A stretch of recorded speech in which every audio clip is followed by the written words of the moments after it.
Good morning, members. This is the Planning Committee for Friday, the 6th of October. The first item on the agenda is the roll call. We have apologies from Andrew Hart, Lee Hartshorn, Ian Huddleston, Lydia Slack, who's poorly, and Charles O'Leary. We have Simon with us just to watch, just to convince himself he's on the right committee, I suspect.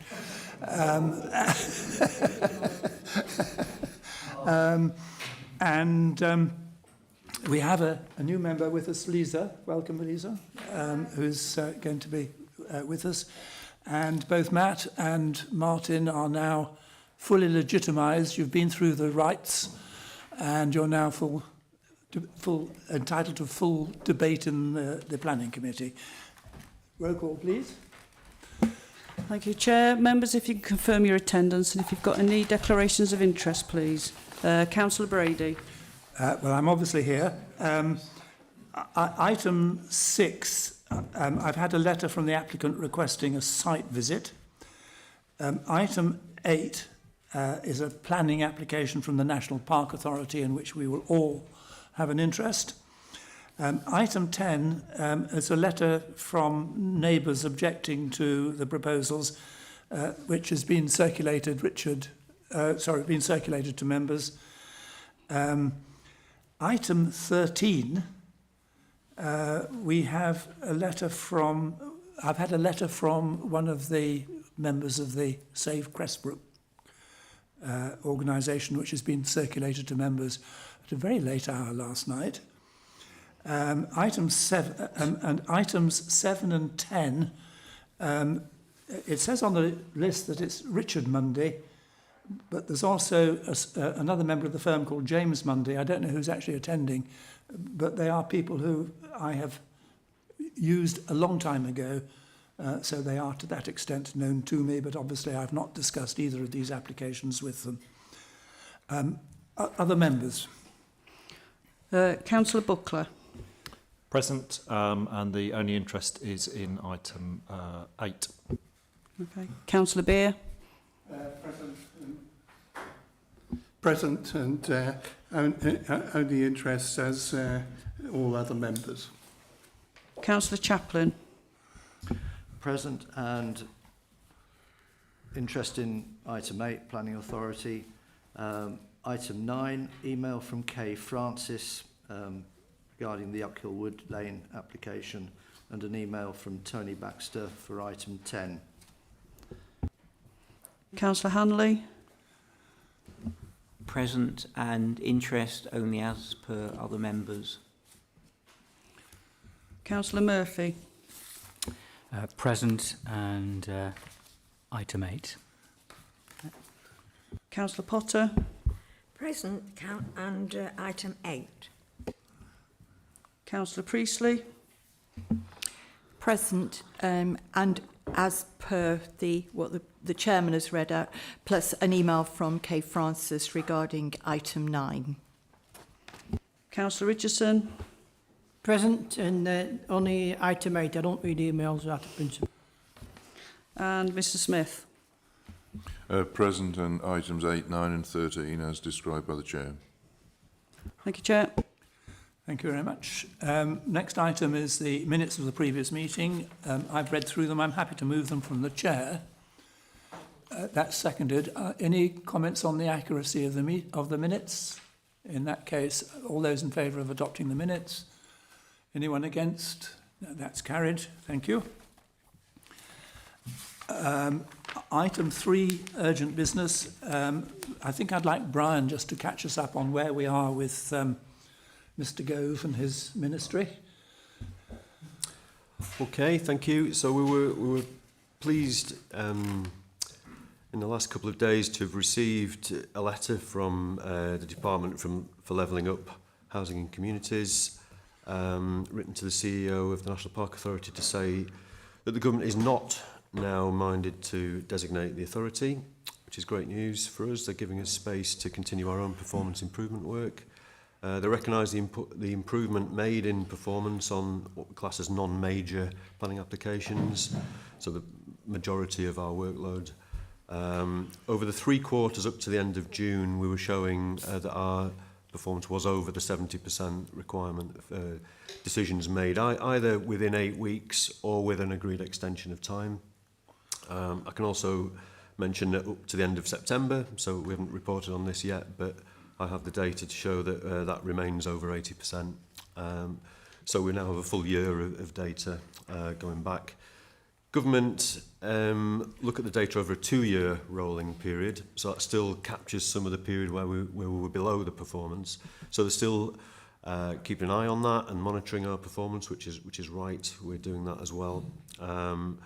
But you know, the trajectory is good, and we're obviously on a path to reshape our team with new staff and new structures with that.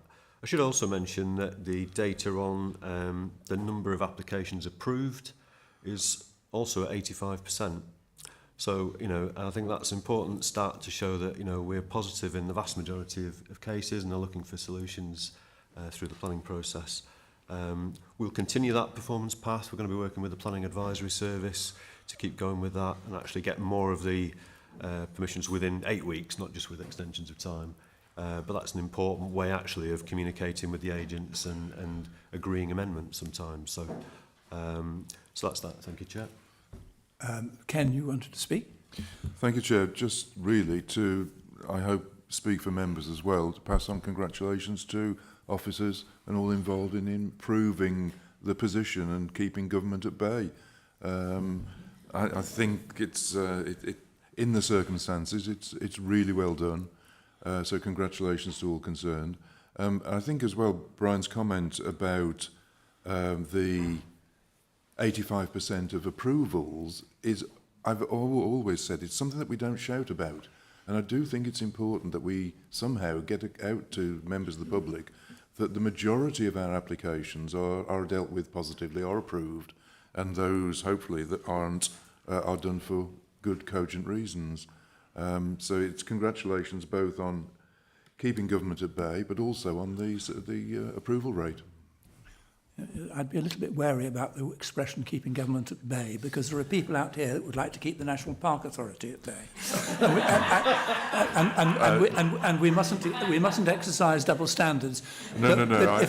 I take your point. It was meant more flippantly than seriously. But I think the whole committee would wish to echo what Ken has just said, and we have to please have that recorded in the minutes, our thanks to Brian. Brian has also suggested, by the way, that we have periodic monitoring reports to keep us on a more formal basis, to keep us up to date with these figures, which I'm sure members would welcome. Bill? Yeah, just to echo Ken's thoughts on that. Yeah, I think they're congratulations, and also it's good to hear that positive note about 85%, because I know I hear, as we all do, hear a lot of grumbles about the Peak Park and never approving anything. And just a question: over what period's that 85%? Just. That's the last quarter. Last quarter, yeah. But that's typically the case. Yeah. Should you say as well, I mean, with agents in the room, I mean, it's important to say that we recognise that the process, even though we get to an approval, isn't easy sometimes, and we want to actually bring back the pre-application service to help all of that. So that's being discussed, and we want to actually have a forum with the agents to explore how we do that and the charging regime and how we keep working well with the agents on that. So, you know, there's more to do. Right, thank you. Can we now move on to the rest of the agenda? Agenda item 5 is the application at Ashford in the Water, Hillcross, Ashford in the Water. You're stealing it? Okay.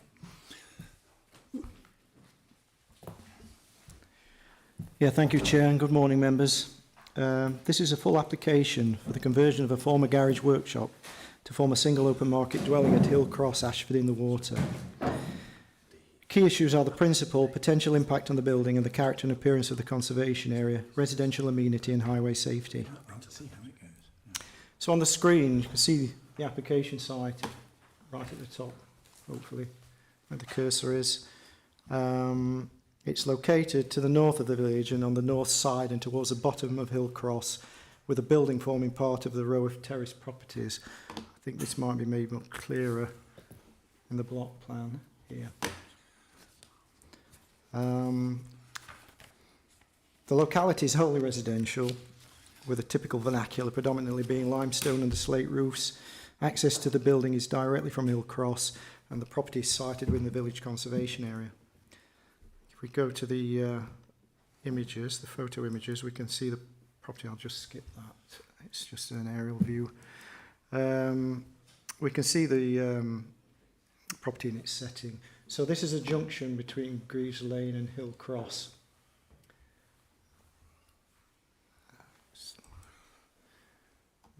This is looking northwest towards Vicarage Lane, the top, and the property is here. You can just see the double timber doors there. This is the property here, this half of this terrace. You can see there's been an infill of a doorway and a window, and possible opening up of for these timber doors. I think before we proceed to the existing plans, proposed plans, it would be informative at this stage, I think, to clarify the principle of this development. In this case, policy core strategy HE1 says that provision will not be made for housing solely to meet open market demand. However, in exceptions, new housing either by new build or from reuse of an existing building can be accepted in accordance with core strategy GSP 1 and 2, where it's required in order to achieve conservation and or enhancement. And in this case, your officers consider that the property, by virtue of its traditional character and setting within the conservation area, is of sufficient historic interest that would warrant conversion to a single open market dwelling, therefore considered in general compliance with the authority's housing policies in principle. I think we can go on to the proposed plans. Oh, sorry, that's another view, wider view of the property and the street scene. And that's the rear elevation of the property. The property is from this central chimney stack to the gable, so it's only that half of the terrace. This is an extension to the other half of the terrace. This land is owned by another property on Greaves Lane, where the garden area runs along the back and abuts all the properties. So there's no land to this property at the back. And that's just another view down Hill Cross from Vicarage Lane down towards the other junction with Greaves Lane. So these are the existing plans. As you can see, it's just this half of the building with the block windows and block door. And this is the changes to it, where there'll be a principal, well, it's principal street facing elevation. The large timber doors opening would be replaced by a door opening, would be replaced by a single window, along with the reinstatement of a door opening at street level, in addition to a window being reinstated at the first floor level. These changes would in effect mirror the adjoining dwelling, reintroducing what is most likely the historical residential appearance of the property. This would not only enhance the property, but also help conserve and enhance the character and appearance of the conservation area. Moving on. That's just a contextual view. That's the ground floor as existing. That's the first floor as existing. And this is the ground floor plan. Internally, it will consist of open plan living, dining, kitchen area with cupboard space under the stairs to accommodate a multi-compartmental rubbish and recycling bin, with a staircase leading up to a bedroom and ensuite at first floor. In this case, and subject to the appropriate conditions regarding all new stonework to match the existing, and design details of the windows and doors to be submitted in accord with a cottage of this period, the scheme is considered would be acceptable in design and conservation terms. With regard to a residential amenity, due to the building being within a wholly residential area, the proposal isn't considered would have any adverse impact on the amenity of adjacent properties or any other residential dwellings in the locality. It is noted that the PC have objected on the grounds of highway safety, stating that due to the limited parking in the area, this causes a daily hazard to pedestrians and drivers, exacerbating potential RTAs. They also state that the demolition of the garage represents the removal of a parking space in an area already overcrowded with vehicles. In this case, a local highway authority on assessment have commented that the existing garage workshop doesn't currently serve any dwelling in the vicinity of the site. In addition, the depth of the garage is insufficient for the parking of a vehicle, therefore it is not considered that the conversion of the garage workshop to a dwelling would result in the loss of off-street parking. In view of this, it is likely that any vehicles associated with the garage workshop would park on the surrounding public highway in either case. They go on to state that based on the character of Hill Cross, it is unlikely that on-street parking for the proposed dwelling would occur on Hill Cross itself, as a limited width would likely result in the vehicles obstructing the highway, which would be an enforceable offence. Therefore, vehicles associated with the proposed dwelling would likely park on Greaves Lane or Vicarage Lane. In view of the above comments, the Highway Authority does not consider that the proposed conversion of the garage workshop to a dwelling would result in severe harm to highway safety, and accordingly have raised no objections to the proposal. So in summary, your officers consider the proposal is required to conserve the building in the long term, whilst helping to conserve and enhance the character of the appearance of the CA. In addition, there are considered no amenity or highway safety matters. So accordingly, the proposal is recommended to members for conditional approval. Thank you, Chair. Thank you very much, Steve. One speaker, Nick.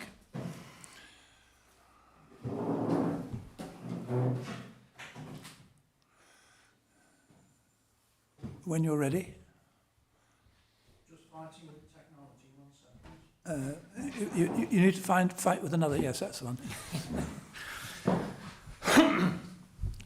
Good morning, members.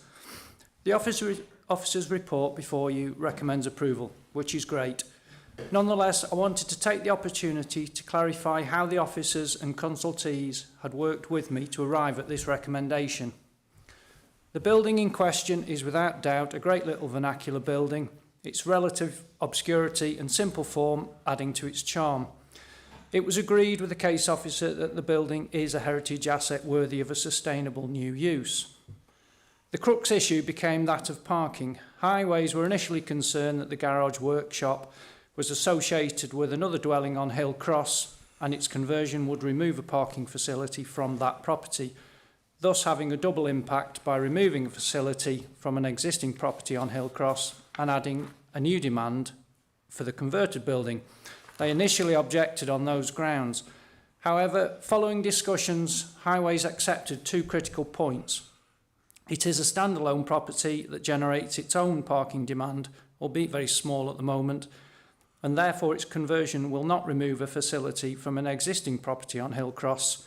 Once converted, whatever traffic demand it may generate now would go and be replaced by the new demand. Number 2, although the building has been used for garaging previously, it's not suitable for that purpose for a modern car, as it is simply too small. Therefore, even in its current form, any use of the building will generate a parking demand. Highways therefore withdrew their objection, accepting that the proposed use would not have an unacceptable impact that couldn't be reasonably accommodated by on-street parking as it is now. In addition, the Parish Council raised 2 points of concern and therefore objected to the application. The first point is the same point raised by Highways in respect of the loss of existing parking facility. This point has been clarified to the satisfaction of Highways. The second point they raised is with regard to potential increase in parking at the junction at the bottom of Hill Cross. We agree entirely, we agree it would be entirely unacceptable if this activity was intensified. However, parking on the junction is entirely illegal and could and would be managed by other authorities, not this authority. So, although it is considered a genuine issue, it's not considered a material planning issue to be resolved by this authority. To summarise, we believe this is a good, small-scale, very low-impact proposal that will restore the fenestration and secure a long-term future for the heritage asset without any unmanageable amenity impacts. Thank you very much. Thank you very much. Could I just clarify one point, because it's a point in paragraph 60 of the report. Given the fact that there's no curtilage with this building that I can see, what is the solution for dealing with bins? When Derbyshire Dales failed to pick up my bin, I've usually got 4 bins outside my house, and I'm not quite sure what happens in a situation like this.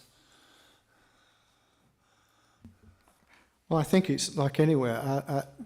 On the designated day that they would pick up the bins, they would empty. Yes, but where would they put them in the They would put them on the. There's a small pathway. No, but when they're not, when it's not a bin emptying day. Right, there's a recycling bin and underneath the stairs. That's where they would. Oh, I they see. Would keep Okay, it. that's fine. Yeah. Right, members. If there are, okay. I think it's an appropriate proposal, Chair. I think, as has been rehearsed, it restores the symmetry to the building. It puts it back to how it was originally. I acknowledge the parish council's concerns, but take succour from the Highway Authority commentary, which I think is appropriate. So I'd be happy to move the recommendation, Chair. Is that seconded? Thank you. Well, Ginny's seconded it. You're going to speak, Bill.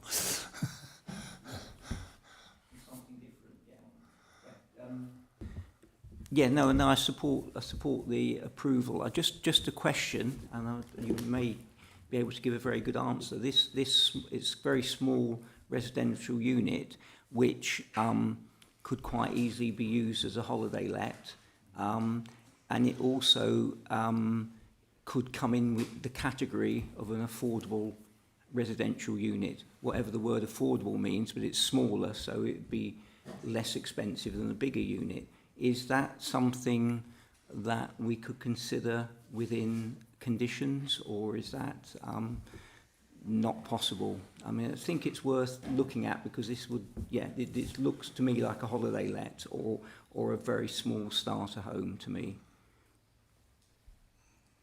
Yes, we wouldn't have any control over that. The options would be, hopefully, that they would probably put it on a long-term or short-term letting, but no, we don't have any control over it being a holiday let. I think it would. You would need a policy background for that. The policy at the moment is that conversions of single dwellings are allowed without taking on board the affordable housing issue. I mean, that's something which can be reviewed when we review the policy. And we don't have any policy which would enable us to put a condition on yet, saying it cannot be used for holiday accommodation. So I think it would not be possible to condition that at the moment. There's a debate to be had over the next few years about whether we should be able to condition it in the future. Matt? Yeah, in some ways it's a follow-up to that. It is likely to go for a holiday let. When you look at it, you think, and I don't necessarily have a problem with that, but that does bring issues in terms of parking. And one of the things that I'm not clear about from the reports that we've got from the County Council is what they raise concerns. There are three things on in the documents from the County Council about their concerns about parking. That's going to be exacerbated if it is a holiday let, because people aren't going to know where else to park. So if it's your house, you work out the most sustainable way of doing it. That's not going to be the case if you're there for the weekend, or so that is likely to be a significant issue. And I can't see how what the County Council have said. The County Council seem to have sort of absolved themselves of all responsibility for that as an issue, which isn't really great.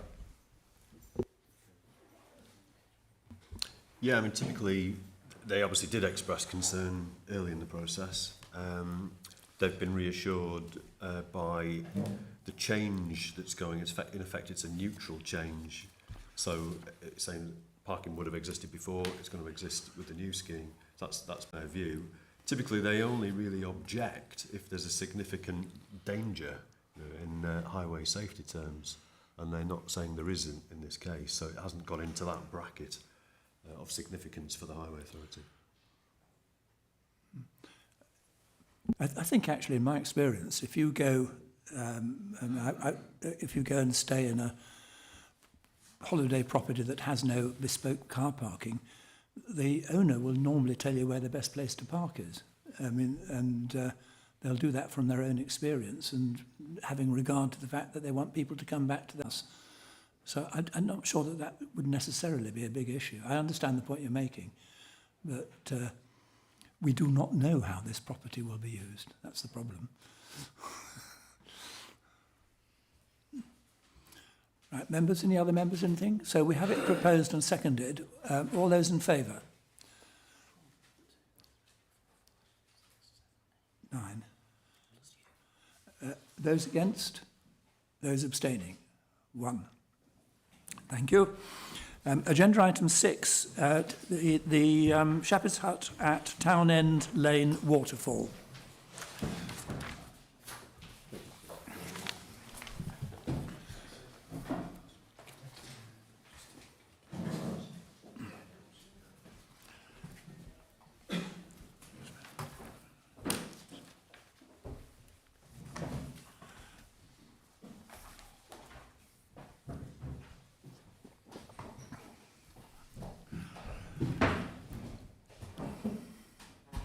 Right, Mark, when you're ready.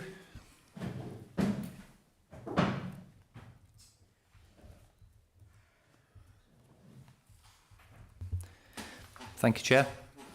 And good morning, members. Some members will remember this application, or at least a version of this application. It's similar to a previously refused scheme and seeks retrospective planning permission to retain a single shepherd's hut for use as holiday accommodation and the erection of a washroom facility ancillary to the use of the hut. The previous planning application was refused by the Authorities Planning Committee in August 2022 on grounds of principal and landscape impacts. The resubmitted proposal now seeks permission for the hut to the side and adjacent to the applicant's workshop building within the same field it was previously proposed, and the washroom facility would be to the rear of that building, as you'll see as we go through. So this is the application site on the screen in front of you here, and the field in which the development is located lies on the west side of Townend Lane in Waterfall and comprises roughly 4 acres. The Shepherd's Hut is to be sited pretty much where my cursor is there. Again, you'll see that better on upcoming photos, but it's within the southwest corner of the field, closest to the to Townend Lane, which is the passing highway here. And so this is a slightly closer block plan as it's existing at the moment. And it's rather faint, but this is the existing agricultural building here. This is the proposed Shepherd's Hut with the washroom to the rear of the existing workshop building. And the dotted line and shape you can see there is a package treatment plant within the site. So this photo shows the position that the Shepherd's Hut would be sited in. So it's alongside the existing workshop building, and this shows it from the road. So the Shepherd's Hut would effectively be positioned behind the building, and you'll see in further photos. You can see it from the road. This shows that same building from the approach. Again, on the road, and the building, the Shepherd's Hut would be positioned in an area here, which is largely screened from view in that shot. And this is a view looking back down towards the building from within the application site. And that's looking up the field. So if you stand within the field, nearer to the roadside, and look up, this is the character of the land at the application site more generally. So this shows the existing workshop building with the yard area next to it. The road is running along this side here. And then as proposed with the shepherd's hut alongside and the washroom built essentially as a small extension off the back of the existing workshop building, but accessed from the yard rather than through the building. And existing roof plan and proposed. You can see again the washroom added to the rear. The existing side elevation, north elevation of the barn, and with the shepherd's hut in situ. And this is the other side of the building. So obviously, as proposed, you don't see the shepherd's hut here because it's to the rear. You just see the top of the washroom, which is set into the rising ground behind the building. And the front elevation, effectively, as you see it from the road, but the east elevation, and with the hut in situ next to it. And the rear. So this is the ground level that you can see here. That's why you only see part of the building. And the ground obviously rises up and away from this as well. And then that's just a rear of the hut itself.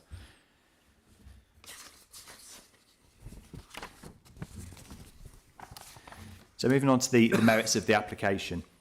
Policy RT3B states that static vans, chalets or lodges will not be permitted. This is because the open character of large parts of the National Park landscape means that these non-traditional and permanent presence of such forms of accommodation is incompatible with the conservation purposes of the park, with the potential impact on its valued landscape characteristics. The supporting text of RT3 does state that exceptionally, static caravans, chalets or lodges may be acceptable in locations where they're not intrusive in the landscape.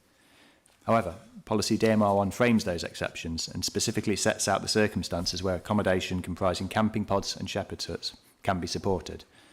So irrespective of landscape impacts, such development can only be supported in principle where it complies with the provisions of policy DMR1. In the case of shepherd's huts in particular, the policy requires that development is located close to an existing farmstead.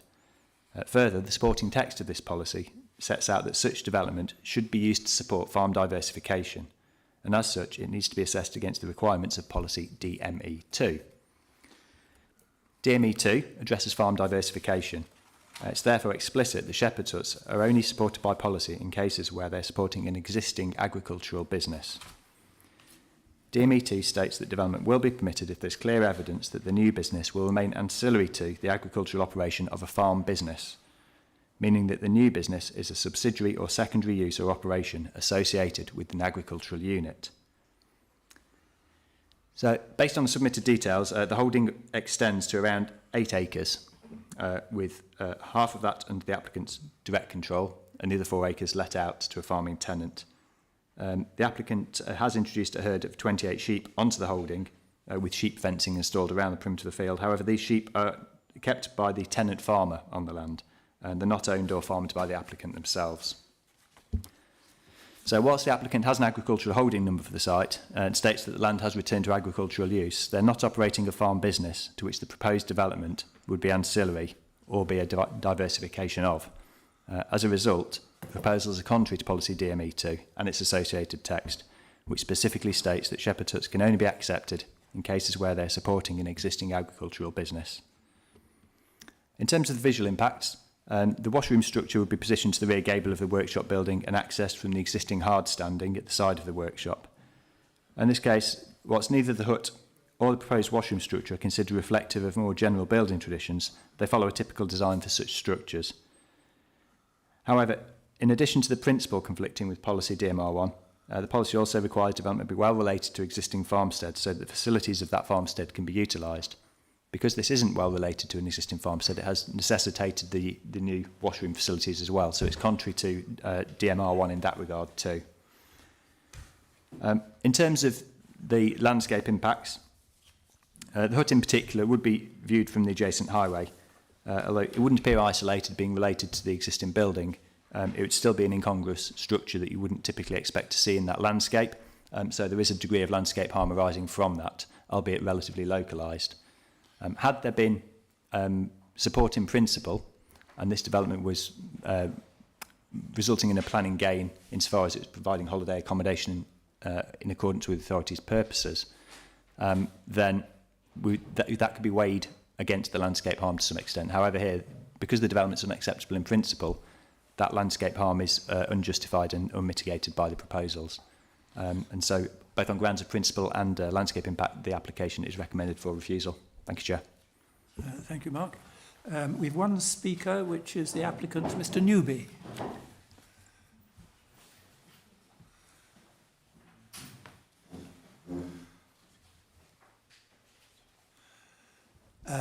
You know the ground rules, do you? You've got 3 minutes when you're ready. I would like to start by reading out a couple of letters of support from our neighbours. Dr. Cooper writes, I strongly support this reapplication to retain and resite the hut. The hut is very well designed and constructed, blending well with the environment, so it will have no negative visual or environmental impact in the proposed location. Tourism is hugely important in this area, and such low impact, attractive accommodation is welcome. Without sanitary facilities, it would be non-viable, so the addition of these is essential and will have minimal impact. The applicant continues to work hard to maintain and enhance his property, and the agricultural holding and the potential small income from holiday letting would offset some of the expense and would permit further enhancement and conservation. And Richard Lowe writes, we remain totally supportive of an artefact that would add significantly to the general appeal of Waterfall. Changing the position of the hut to be right by Town End Lane and therefore more integrated into the hamlet, and the toilet facilities being placed out of sight behind the barn are both positive changes from the original application. The Shepherd's Hut will also be a boost to the local economy generally, and especially the Red Lion Inn, which continues to be an important part of village life in difficult times when so many pubs have gone out of business. These sentiments accord with the statutory purposes of the National Park and its duty to foster the economic and social well-being of local communities, and it's no secret that the pub is on the brink. I would also like to mention that we've got several long-distance trails in the village, including the Hamps Way, the Manifold Way and the Peak District Boundary Walk, and there's a very little low-cost short-stay accommodation in the area.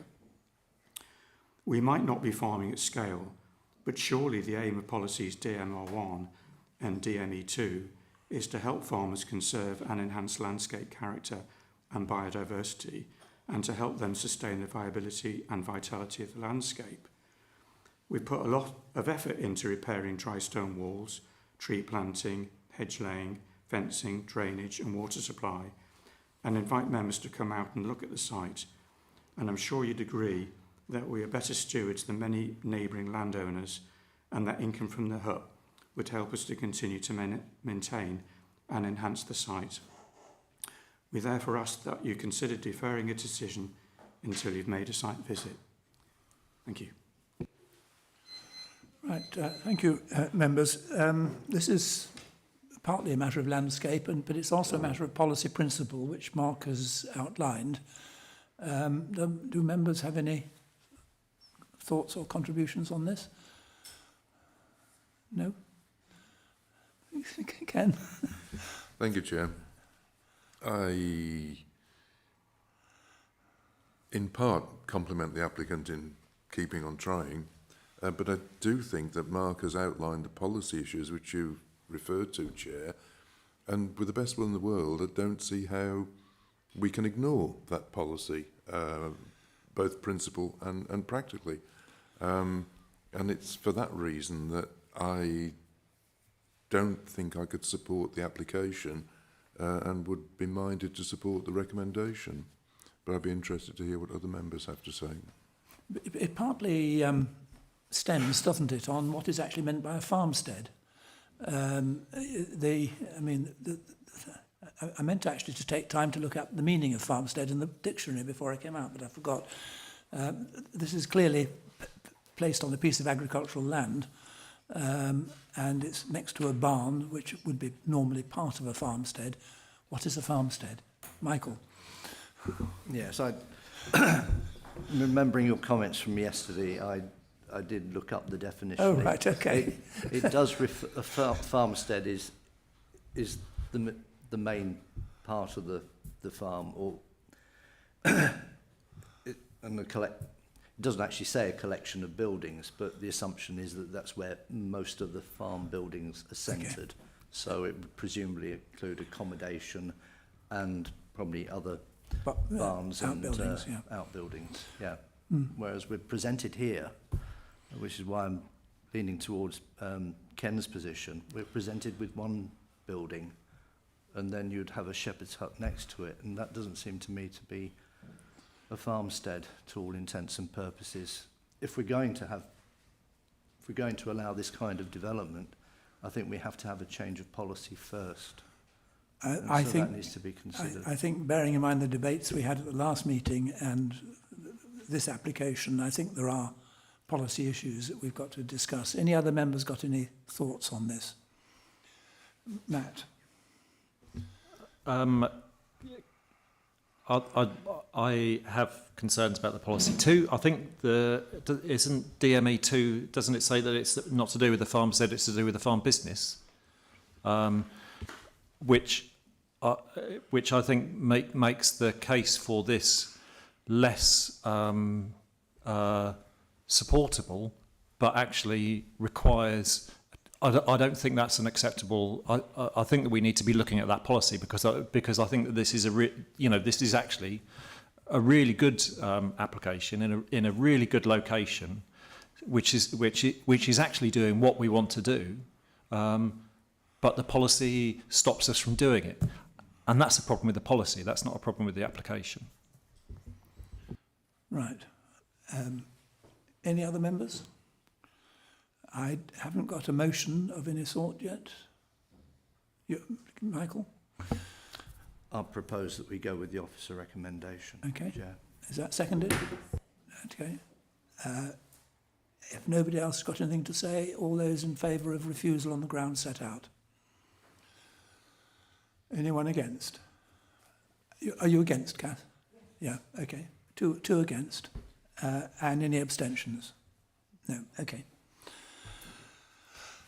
That is refused. Thank you.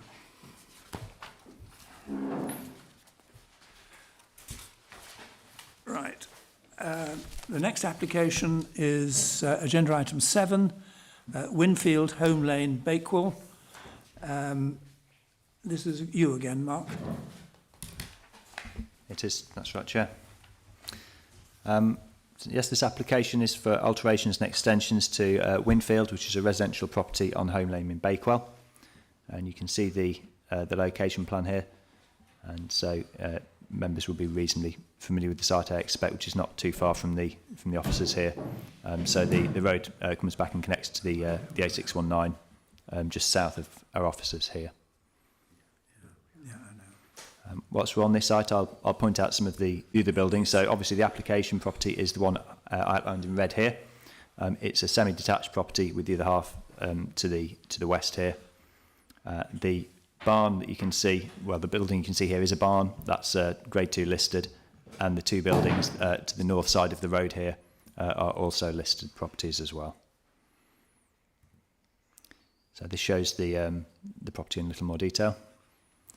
Incidentally, that block plan is showing the roof plan as proposed rather than as existing, just for clarity. And there's some photographs showing it from the road. So as you say, it's single storey. It's set under a number to this side of the property, set under a number of low-hipped roofs. It's a relatively modest property. It's built of predominantly limestone with gritstone dressings under a tiled roof.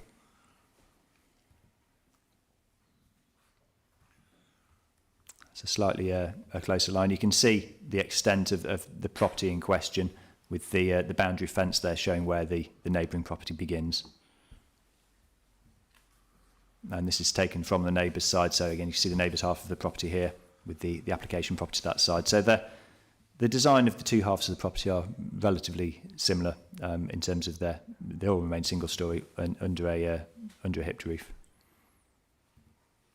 And this is sort of just a square-on view from the front.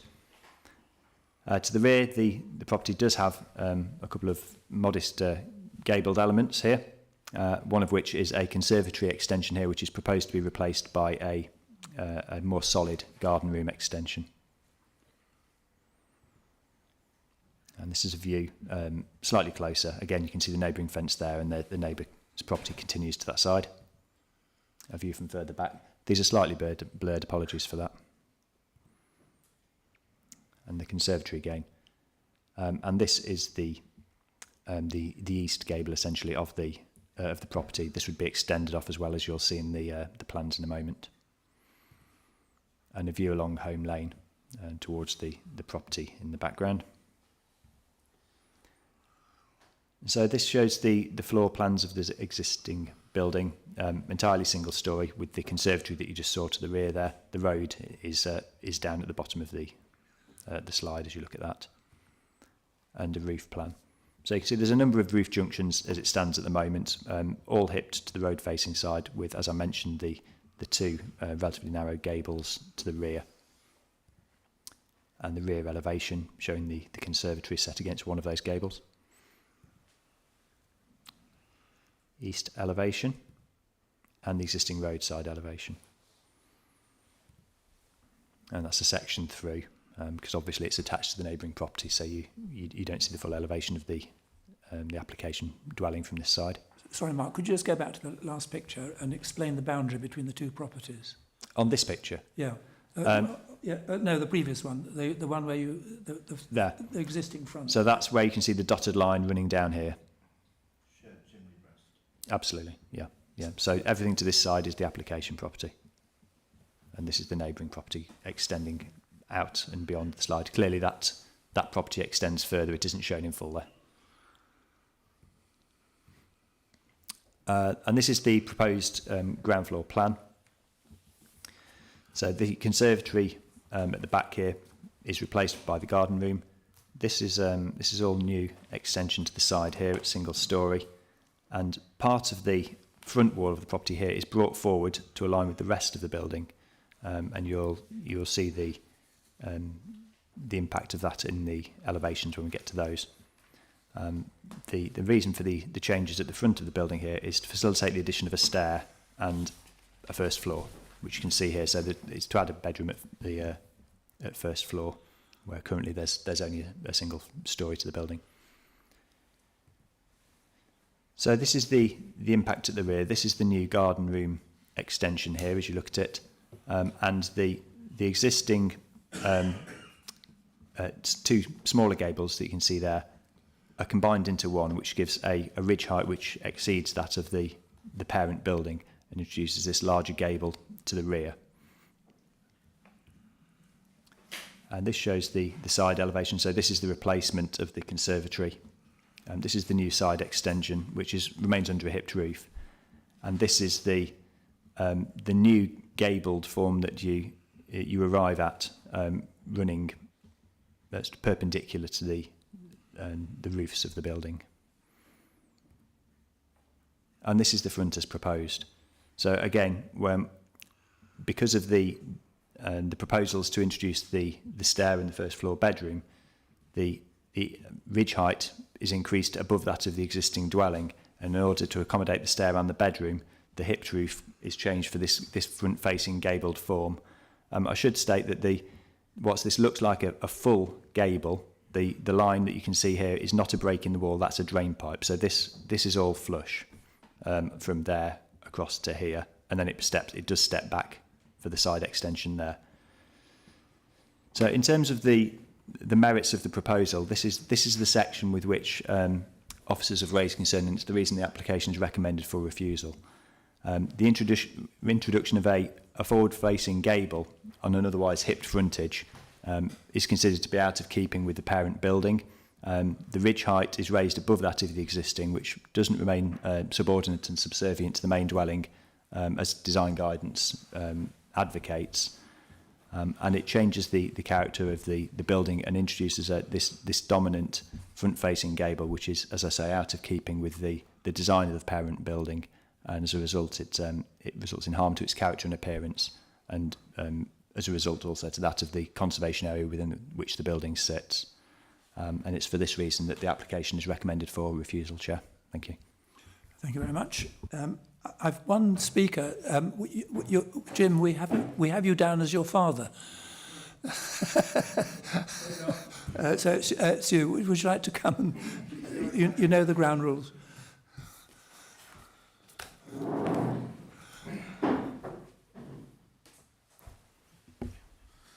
Thank you, committee. The clients have asked me to speak on their behalf, so I'll give you a brief background of the application and the building. So the applicants have owned Winfield for a number of years. They currently use it as a holiday let, but the long-term proposal was always to move into it. They currently live at the top of Bakewell, so when they move into Winfield, they will sell their existing property, which will put another property back on the market. The applicant's happy for me to say that she does suffer from rheumatoid arthritis, which is worsening, and the idea of the bungalow helps, and it's their preferred option. It's currently a 3-bed property, and I know that you're going to think it sounds a bit strange that they want to add a room above, but they both work from home at the moment, so they need a home office, so that reduces the current property to 2 bedrooms. They do have a large growing family with grandchildren, so they want the room for when they come to stay. That's why we want to add the additional bedroom. So although we've put 4 bedrooms, the proposal will be 3 bedrooms plus a home office. So this brings us on to the building. The reason for the change in the roof. So the applicants have had the roof assessed, and given that there's a number of valleys, lots of different roof pitches, lots of different hips, there's a vast majority of work needs doing on the roof, at a great cost. So the applicants asked us to look into and come up with a solution that would effectively make the maintenance easier on the property whilst also being viable for spending the money. And adding the bedroom, so that's why we've looked at a possible. So if they're going to spend the money doing the roof, they want to gain something out of it, i.e., get a room up there, and lose all the valleys and the lots of hip roofs. We looked at a few different options, and we feel this proposed design that we've put forward best suits and is the most cost-effective for the clients. The proposed roof, the gable that Mark showed on the photo, it's 900. It will be about 900 millimetres higher than the existing roof. So it's not a massive amount more, but it is. We appreciate it's a bit more. And as Mark's already stated, the planning officers didn't really have an issue with the proposed replacement conservatory or the side extension. It was the main roof element that we were in discussions about. The applicants have also asked me to comment on how the application was dealt with. So we weren't informed at all of any site visits, and the planning officer visited site on their own, which didn't allow us to have any discussions on site with the planning officer. We did have brief discussions about the proposal, and it was clear that the planning officers weren't keen with the main gabled proposal. They asked us to look at a hip, but a large hip wouldn't have allowed for the room in the roof, so we didn't put that forward. There were numerous comments supporting the application. However, when speaking to the planning officer, they said that this wouldn't be going to committee as the comments didn't have the word support in them, although having read them, they clearly were in favour of the application. I had to play the system and said to the planning officer, okay, we'll withdraw the application and resubmit for free, and we'll get the people who are commenting to write the word supporting, which is what has happened. So we've basically used our free go up to resubmit this application. Okay, thank you very much. Right, members. Mark, can we go back to one of the photographs of the existing buildings as they are? From the front.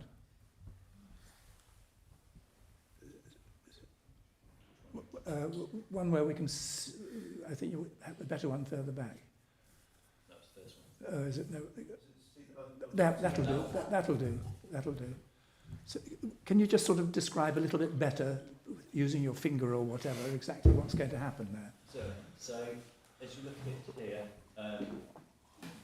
there would be a step back. This part here, which you can see a slight step in here in the moment in the roof and in the wall. This section of wall here would come forward to align with this, so that the wall all the way along to here would be flush along this line. Once you get to the end of the building here, there would be a step back and there would be a side extension. In terms of the front-facing gable, which is the part... Sorry, I should turn that on. In terms of the front-facing gable with which we've got concerns, that would extend to approximately this line here. So your roof would then come up from there, and this is difficult for me to draw accurately. I don't want to misrepresent it. So it's going to come above the height of this, though. So it will come to about there, and then it would come back down to here. So you'd end up with a single large front-facing gable effectively across that area. Does that help? Okay, thank you very much. Mike Chaplin. Thank you, Chair, and thank you to Mark for the presentation and to the speaker. I can see that there is quite a dilemma here. What I don't get a sense of is the rest of the street scene, because that might help give us a better. Well, it's really on the end, isn't it, of a street?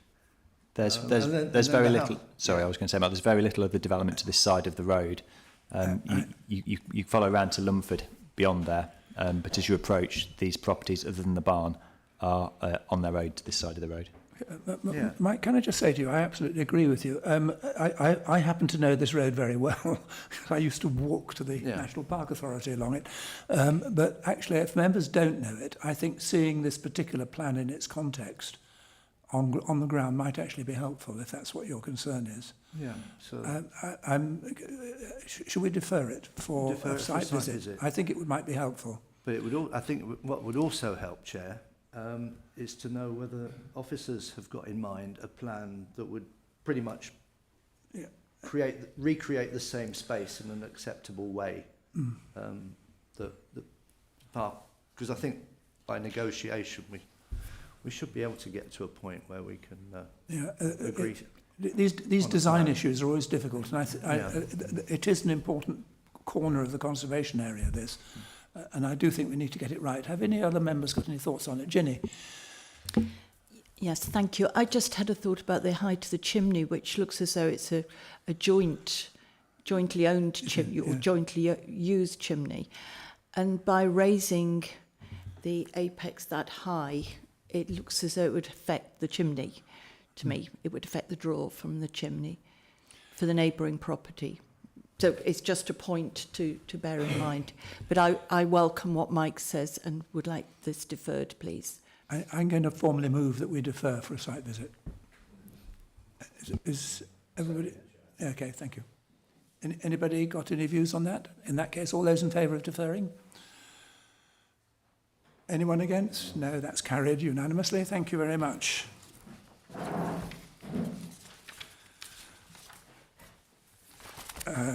Next application is agenda... Oh, it's 11 o'clock. Do members want a 5-minute break? Anybody want a break? No? You want a break? Okay, 5 past by that clock.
Right, members, we're reconvening at 11:05. The next item on the agenda is Knoll House Farm, Reapsmore, an application by this authority. Brian is going to introduce it for us. By the way, for most of us saw this when we went on site on the annual tour a month ago, so it'll be familiar to us. Brian? Thank you, yeah. So this is an application made by the National Park Authority, which is why it has to come to committee. As Chair's mentioned, some members will be familiar with the site from the recent authority tour, as the farm forms part of the authority's property portfolio on the Warslow estate. So Knoll House Farm serves a special role, really, for us on the estate as a relatively small farm holding, providing an introduction to farming for young, newer farmers, or a lifestyle choice with farming related to the National Park's conservation objectives. However, to make the farm fit for the future, fit for purpose, investment is now needed in the building stock and to transfer the farming from dairy to beef. And that involves the systems of waste management changing as well. So the system of farming has already begun to change in recent years with the shift from slurry and slurry stores to manure using straw bedding in the existing sheds. So we've been trying to move to that, but within the existing sheds on site. But this has highlighted that the buildings are no longer fit for purpose. So the proposal, as described, is for the erection of farm buildings and associated excavation work, including the demolition of one of the existing farm buildings, and it will also involve the existing slurry store to be removed from the site. So I'll go through images of all of these. The principle of the agricultural functional need for the development is accepted, and the building retains its close functional relationship to the existing farmstead. In addition, there is a degree of enhancement by the removal of the now redundant slurry store and the covering of a current midden area, which I'll also show you. So I'll just start to move through the images. So this is the existing farmstead. You have the access from the Reapsmore area. If members remember the visit we made, we pulled in at the access point there. And you have a range of farm buildings in here with the traditional farmhouse with converted barns in this area, and the main farm buildings this side, with a slurry tank in what was possibly old garden areas in here, quite invisible from the wider landscape. The plan shows us that we're moving to a change on the footprint of the farm here. So I just move to my slide. The new scheme removes the former slurry store, which is pointed in the circle, in favour of a covered manure store in this area here. You can just see the covered manure store in the first part of this building group, just as you enter the site. The site is then excavated to some degree to a relatively small amount, cutting into the bank to create a new farm building arrangement with a small yard for access to the manure store and a machinery store, which helps to keep the site tidy in landscape terms.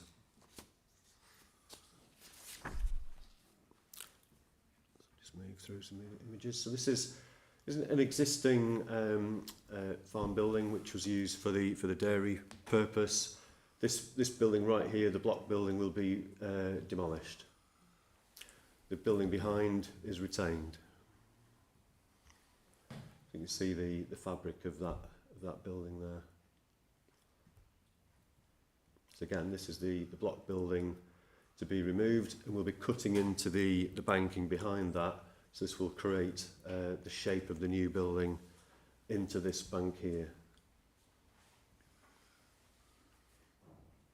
Just the area where the midden starts to appear, and this will all become a new covered building area with space for the cattle to manoeuvre in to the left of that, and storage to the right. Again, it's just a photo of the midden and storage as it stands at the minute, so we'll be able to tidy that area. And from the rear, it will obviously look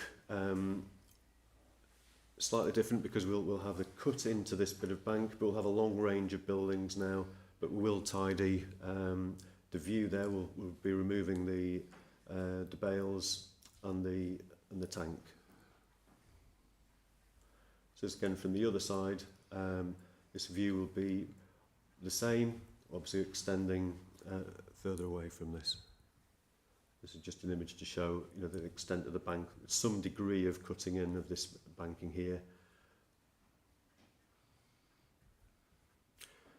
And this is just to show the view that public would get from the public face of the building, so we can see how that appears in the drawings. Similar view. Just move through these. Actually, I think there's more in here than. Just skip through that.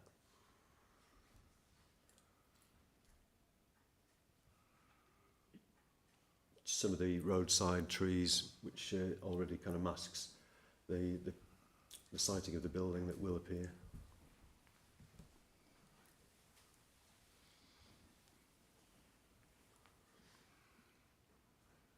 Apologies, there's more photos in this one than I realised. This is the former slurry tank, which has come to the end of its use now at the site and will be removed. I think from discussion with the estates team, they're suggesting it could actually be reused elsewhere, which gives it another purpose, but will be completely taken from this role, which actually will help the greening of the land around the farmhouse.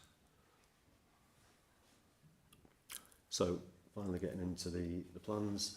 So you can see this at the right hand side is where it will now attach to the remaining building. This is where the block building will be removed, cutting into the bank, and with a range of store buildings. As we get to the top of the drawing is where the entrance to the farmyard is. This is the view from inside the site. This would be the entrance to the manure store.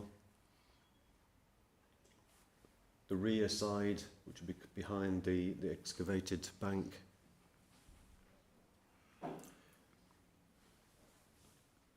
And view from, again, coming into from the entrance of the site to the right, coming into the farmyard, these are the side panels that you begin to see of the shed. And this view is what you would see from the road side. So as it stands, we have Yorkshire boarding to the top half and then some fibre cement panels shown at the bottom. Just make a comment on that. Officers feel that the proposals conform with our policies. There may be scope for further improvement to the visual fabric with minor changes to the external public-facing elevations, e.g. by bringing that Yorkshire boarding further down if members want to consider that today. This would improve the character and appearance. As it stands, set against the backdrop of the existing farmstead, officers were comfortable that there was no appreciable harm to landscape arising from the scheme, but we're happy to explore further improvements. Okay. So it's on that basis, Chair, that we feel that the proposal comfortably accords with policies, sits on the footprint, and that there's no landscape harm, and we were recommending approval. Thank you, Chair. Right, thank you, Brian. Members? Ginny? Thank you, Brian. Yes, I would welcome the Yorkshire boarding coming down further because I think it would be better visually. And I also just wanted to clarify that the existing building that's to remain will also have the Yorkshire boarding cladding on it. So, right, you're looking for enhancement to the existing building, the remaining building as well. Okay. Right, Matt? Yeah, looking at there's obviously going to be some loss of the field behind. Has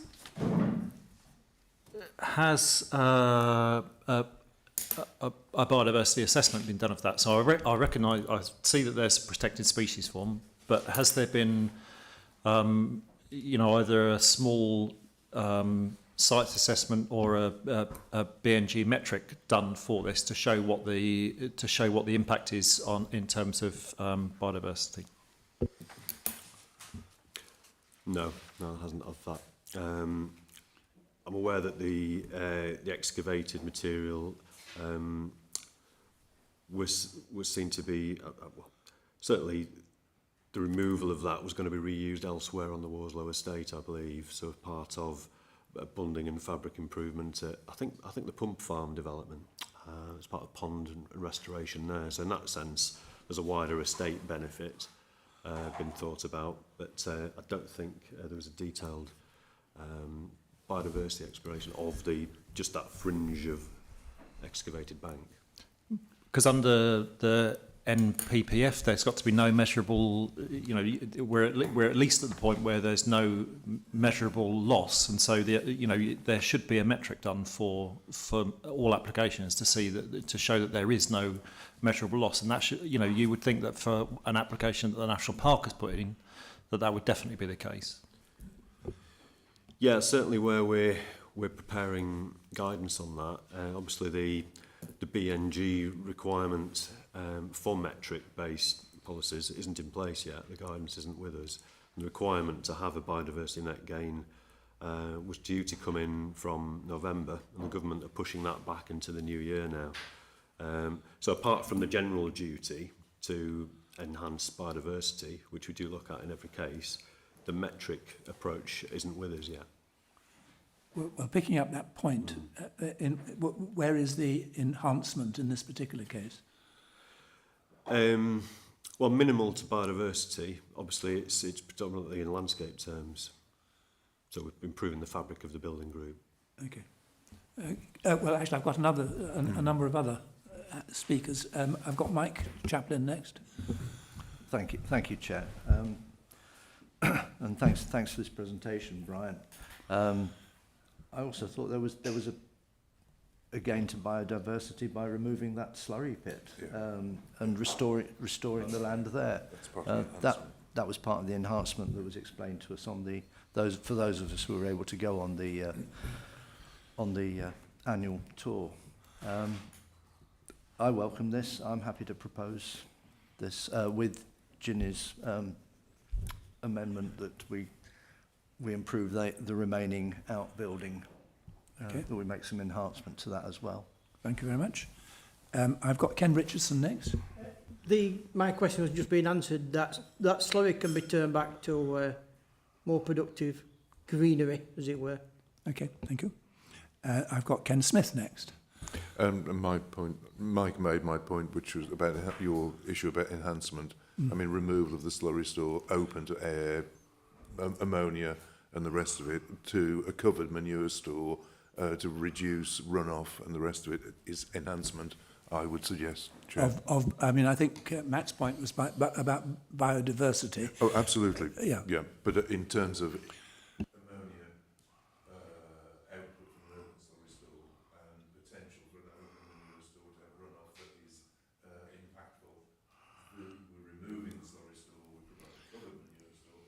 It's all in part of enhancement, I think, of the agricultural operation, notwithstanding Matt's points about BNG and the rest.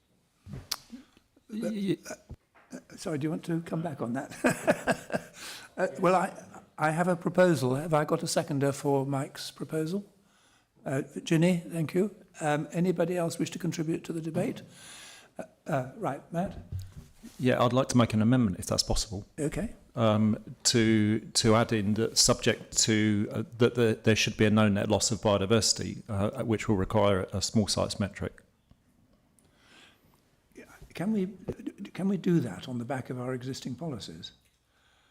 I mean, we can request it within the authority, but can we do it as a condition of planning permission?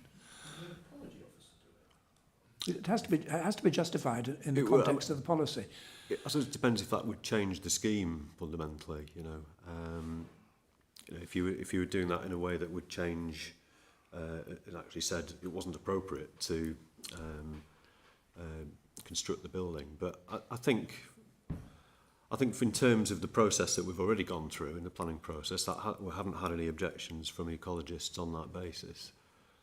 So you know, it's been seen as an overall enhancement as it stands. I think there's other things we can ask for. The pump farm scheme that came last time, we found other ecological benefits through swift nesting and you know, bird life that way.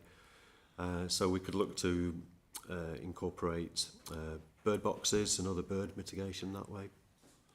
But I think you're talking about something deeper, which is about a kind of full investigation of the land, which isn't a policy driver that we have at the minute. So, well, it is that national planning. It's within the national planning policy framework, isn't it? That there should be the existing national planning policy framework is that there's no measurable net loss of biodiversity.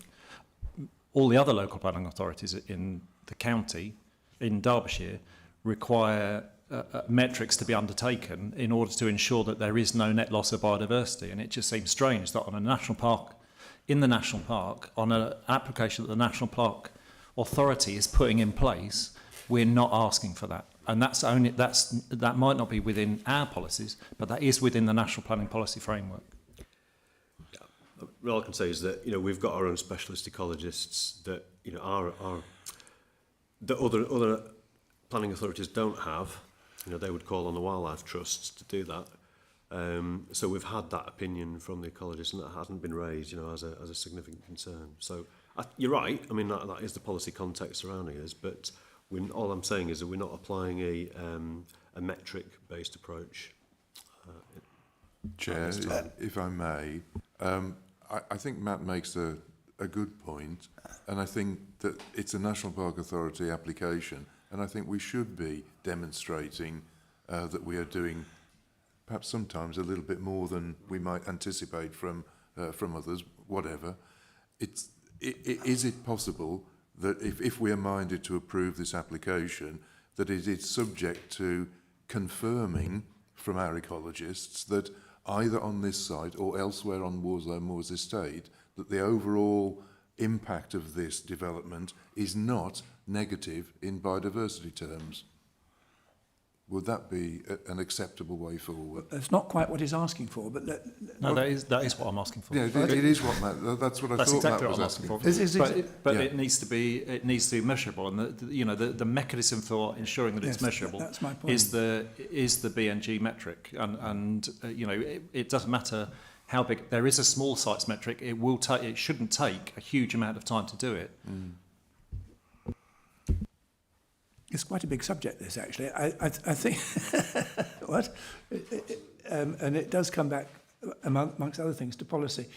Well, we have an amendment, which is that measuring activity should take place. That's your point, isn't it? Small sites metric. Beg your pardon? Small sites metric. Well, whatever, yes. Is that seconded? Right, that's seconded. And the amendment is that there should be a condition requiring that to be carried out. Is my understanding? Yeah. So I'm going to put the amendment first. Sorry, that should be undertaken, and there should be no net loss of biodiversity having undertaken a metric. So there should be no measurable net loss of no net loss of biodiversity. But that could be across the Worslow Moors Estate. It's not yeah, absolutely. It doesn't have to be on that site. It's not. It's not about stopping that development. Sure. It just means that there will be things associated with that building where there will be a loss of biodiversity. Yeah. Okay. Well, we can do that for ourselves. I'm not sure that we can do it for private applicants, but we'll have a go at that. That is the amendment. All those in favour of the amendment? Right. Anyone against the amendment? Right. So the motion now is to approve this on the basis of the changes to the Yorkshire boarding and the improvements to the buildings, and subject to the amendment that we've just made. All those in favour of that motion? Is it acceptable to those No, it doesn't have to be acceptable because it's now an amended. Okay, so we're now if you don't like that amendment, you now vote against the motion. Right? How easy is it for us to measure the net effect of biodiversity over the Walslow estate from doing this activity? Yeah, I think what we're learning from the authority tour was that there is a plan in place for a whole Walslow estate management plan. So the kind of evidence is being compiled for a net gain and ways of management across the whole estate. So what I was reading was that there is this interconnection between changes on one farm, you know, and being able to reuse that to accommodate enhancement elsewhere. So that's what my hope is, that we can accommodate the condition in that kind of context, that we'll be able to read across from changes one place and that there is firstly a net gain, but actually your question is that there's no loss either. So I think the evidence will be there, you know, by the way that we've mapped out the whole estate and the management regimes that are going on across that. Okay. All those in favour of the motion as amended? All those against? Anyone against? That motion is carried. Comment. This is common practice in local authorities, biodiversity, and if the negative parts of the application can't be done on site, then they pay to improve other areas. I think that's something we've got to get to grips with, and I think Brian's got the message on that, if I may say so. Okay. Right, the next item on the agenda, it's 11:30. The next item on the agenda is the lambing shed at Wood Lane, Bradfield. We did a site visit for this yesterday, and this item is going to be taken by John Keeley. Yes, thank you, Chair. Good morning, everybody. The application site is on the screen behind me, and the application is, as the Chair said, it's a full plan application for the erection of a lambing shed and access track in the corner of Oaks Lane and Oak Hill Wood Lane. This is Oak Hill Wood Lane, comes up here from the Horstones Road, which turns into Oak Lane here. To the south of this, it leads on to Oak Hill Hamlet itself. And if you go up there and then turn right, it drops down to Bradfield. The land falls away to the north here, down towards the Dam Flask Reservoir. And the immediate adjoining property here is a former farm, which is now a private residence. And you see here the triangular application site, a little bit different to the one in your papers, which has been amended since submission. And that is part of a larger triangular field of grassland which stretches down to Oaks Lane. So it slopes down that way, and there's also a slope to the northwest as well, which you'll see more in the photographs as I go through the slides. That was the former site plan, which has been superseded by this. Just a little bit more detail. This shows the contour lines which go across the field. So it slopes this way. There is some, as we saw on the site visit yesterday, there is some roadside planting, a few trees, and access in the corner, existing agricultural access into the field. And the neighbouring property's got a large former agricultural shed, which is now converted to domestic garaging, which backs onto the site with some intervening sort of scrub planting in between the two, with their private domestic curtilage beyond. That was as submitted. Applicant has worked with officers to amend the application in terms of its landscape impact and siting. And the proposal is now to site the lambing shed in this the corner of the field. It would be divided from the rest of the field by a dry stone wall, which would run into the building, along with additional tree and shrub planting along the boundary to reinforce the landscaping and provide more screening of the proposal and help integrate it into this corner of the landscape. The existing drive would be used, entrance would be used. There would be a stone twin tracks through to a new gateway to give access to the rest of the field, and also peeling off that into a small yard area in front of the building. Originally, the building was proposed sited in the field without that landscape integration and was open down to the wider landscape, where we saw on site yesterday there are expansive views in this direction across the valley and down to Damflass Reservoir itself. The turning the building around confines all the activity which would be normally associated with a farm operation into this relatively well-screened area and presents a good hard edge to the wider field. So just a few slides showing the context. This is the access in the top corner of the field. This is the neighbouring property known as Woodhouse, and that's the large shed I was referring to. And so the proposed siting is in this top corner here. The applicant's already got a small sort of hand-built structure for in connection with his agricultural building, so rather in connection with his agricultural use of the site. Behind that larger agriculture, you see that the large shed there. Behind that is the dwelling. It's set. Oops, gone the wrong way. It's presents a fairly blank elevation on that side, and is set about 28 metres from the boundary and behind that large shed. So we have no amenity concerns about the impact of a new lambing building on the site. Below that shed, from the neighbour's garden, this would be the application site, tucked to the left there, out of the main views of the property.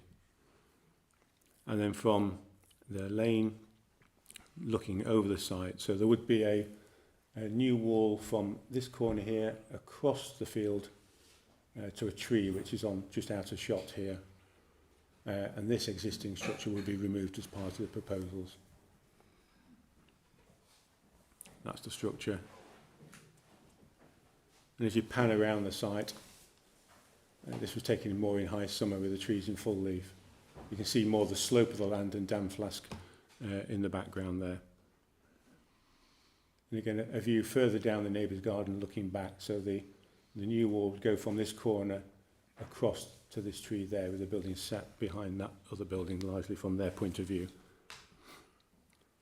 This is just on the opposite side of the road, it's not relevant. Looking up the field, towards the sites here, you can see the existing planting on the roadside boundary, which would be reinforced as part of this proposal, and the existing entrance, which would be used. And just a couple more shots looking down the field. So this is the site is behind us, and this is the rest of the applicant's owned field. I should say at this point, the new lambing shed is required for this young farmer's business. He only owns this larger triangular field, and he rents a further 30 acres in total. Well, in farms in total, the rest of the land is rented from 3 other landowners. And I'll come on to say a lot more about that in response to the representations later.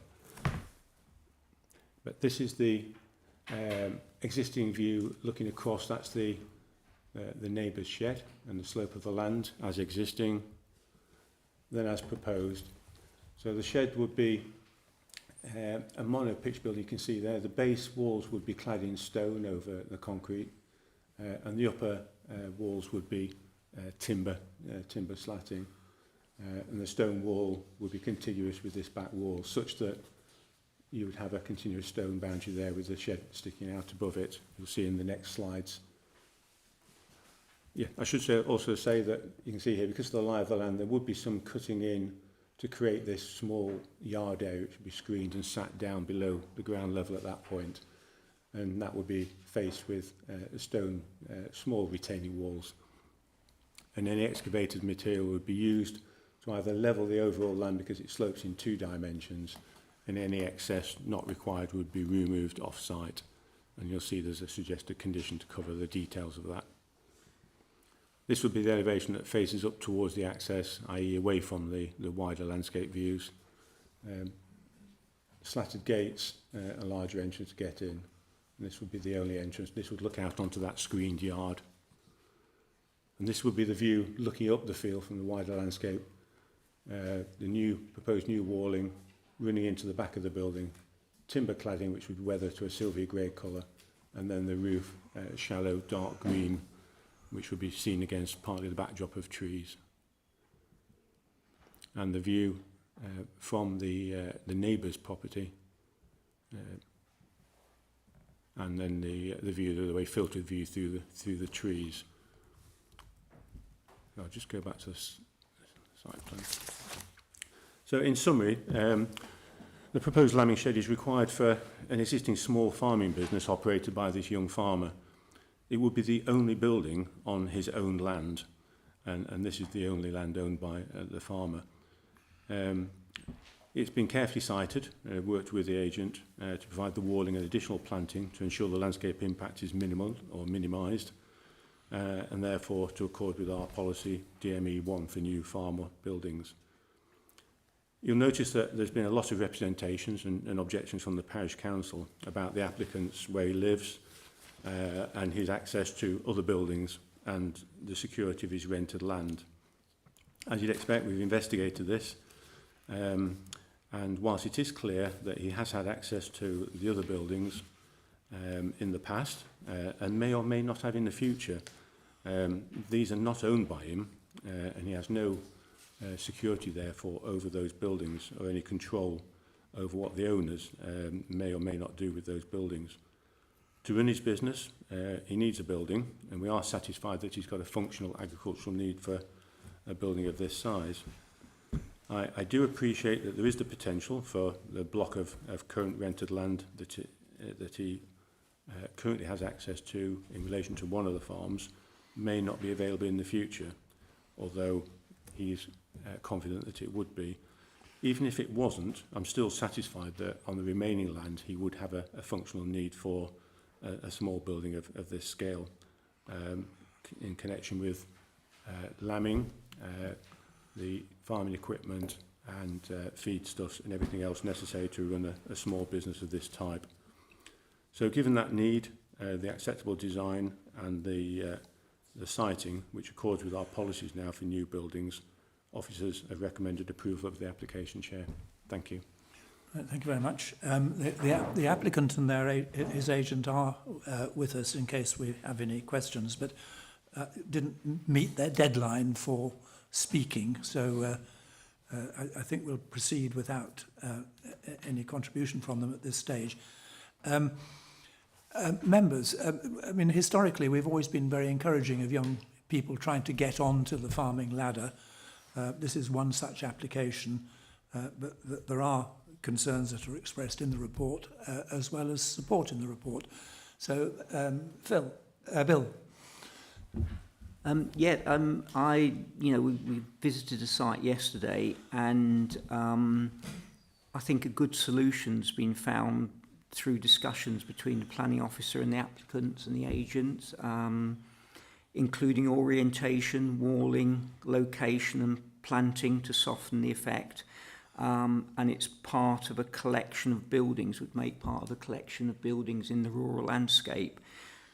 And also it's the opportunity for the applicant to pursue his farming business. And, as I understand it, farms are scattered in the holdings and places where people can farm are scattered. So, this is a good opportunity despite the possible disconnect with other areas, but then that might change in the future. So I would support the this application. Are you moving it?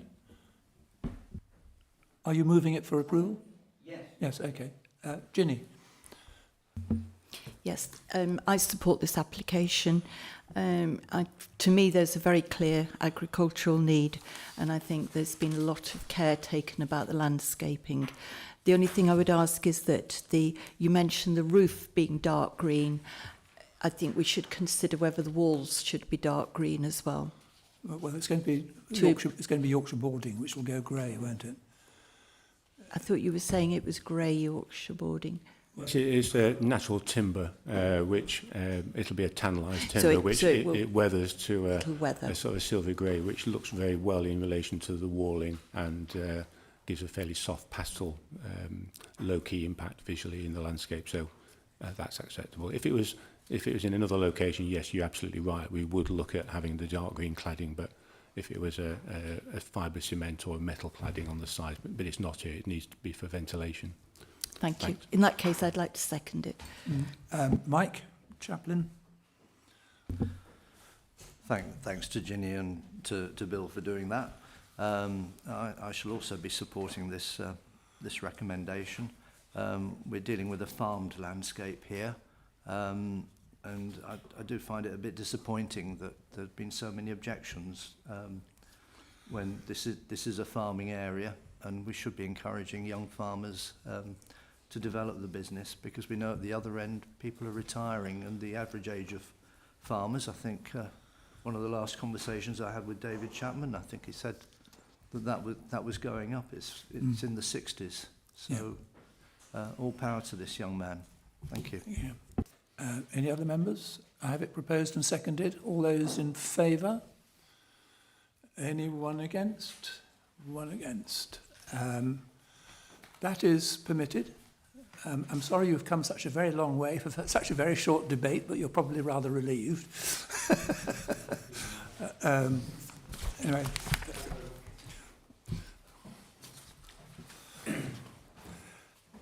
Right, the next item is agenda item 10, which is the land at Froggatt Bridge in Carver. And this is John Keeley again. Yes, thank you, Chair. Just got one update on this that's not in the committee report. We have a view, a response from the head of our ecology service. I'll summarise the main point, that they point out that it's concerning that there appears to have been a significant amount of recent woodland and scrub clearance that has taken place on the site, with the area cleared to amenity grassland, and it is concerning that further operations that may be facilitated by such a large building may result in further significant reduction to the existing woodland. The ecology manager points out that this entire site is mapped as priority woodland habitat on the publicly available DEFRA website. This is section 41, habitat of principal importance. He goes on to give just some photographs of some of the work that have taken place.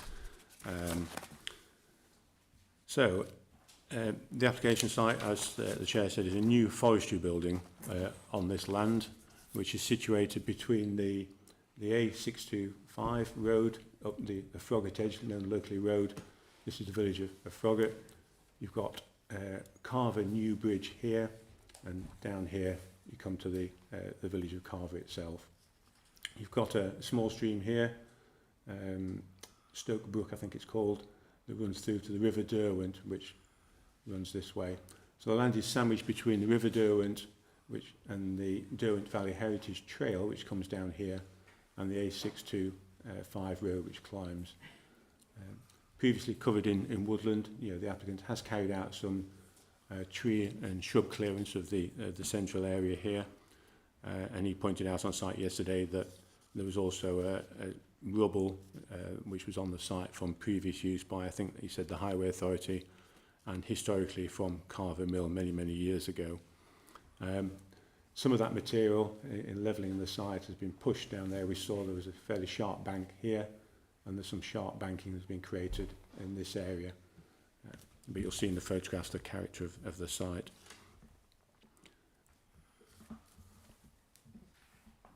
So alongside the works that have taken place, the applicant has also erected a metal container here, and there's a series of small wooden structures which is used variously for seasoning some of the timber and for amenity purposes.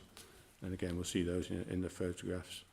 There's also an existing access that he's using, and a driveway, just a twin track stone driveway which runs into the site, giving access to this central area. We saw on site yesterday that just outside of the application site area, his land ownership goes, sorry, just outside the current managed area, there are some larger trees in this area which he claims requires some further work, and in this area here. The proposal is to remove all the existing structures from the site and erect the new forestry building in that location there. And that makes use in terms of the screening effect of the rising ground here. And it's also partly screened by additional planting which the applicant has carried out. He's planted a large number of laurels, which is a hedging plant, all the way down the site here and alongside the river frontage, returning across here just to the side of the building. And that's all fenced to keep deer off it as well. Again, you see those in the slides. That's the footprint of the building as proposed. It's 10 metres by, just over 10 metres by 4.5 metres by 2.5 metres to eaves. It's sited to avoid the canopy of existing trees on the roadside and some existing trees which are just set some way into the site itself. So just a few slides now to show you the nature of the site. The access is down here. You can see the fencing and the laurel planting there. And these are the existing wooden structures, various types, including an amenity area, which these are mainly used for seasoning wood, and the start of the metal container there. As we pan to the left, that's the rest of the container. You see almost here the height of the road there as it rises up, so this is pretty well tucked away. And then this is just a typical example of the proposed building style. So he proposes the base walls to be stone, timber cladding, and a typical corrugated sheet roof with access doors at the one end. So just the detailed plans. That's the building footprint. That's the elevation that faces the highway with the rising road. Elevation facing north. And this is the elevation into the site. We've got pedestrian access, some glazed panels in the roof. And then the other elevation facing back down towards the bridge and the entrance where the main access doors would be. The supporting information to explain the need for the building, the forestry need, I have to say is extremely scant about what that need actually is. It was just a statement saying that it's needed to store tools, machinery, and to season wood in connection with the upkeep and maintenance of some 8.5 acres of woodland. But other than the block of land shown in the application, which I showed you the site plan of earlier, no other land was referred to in the supporting information.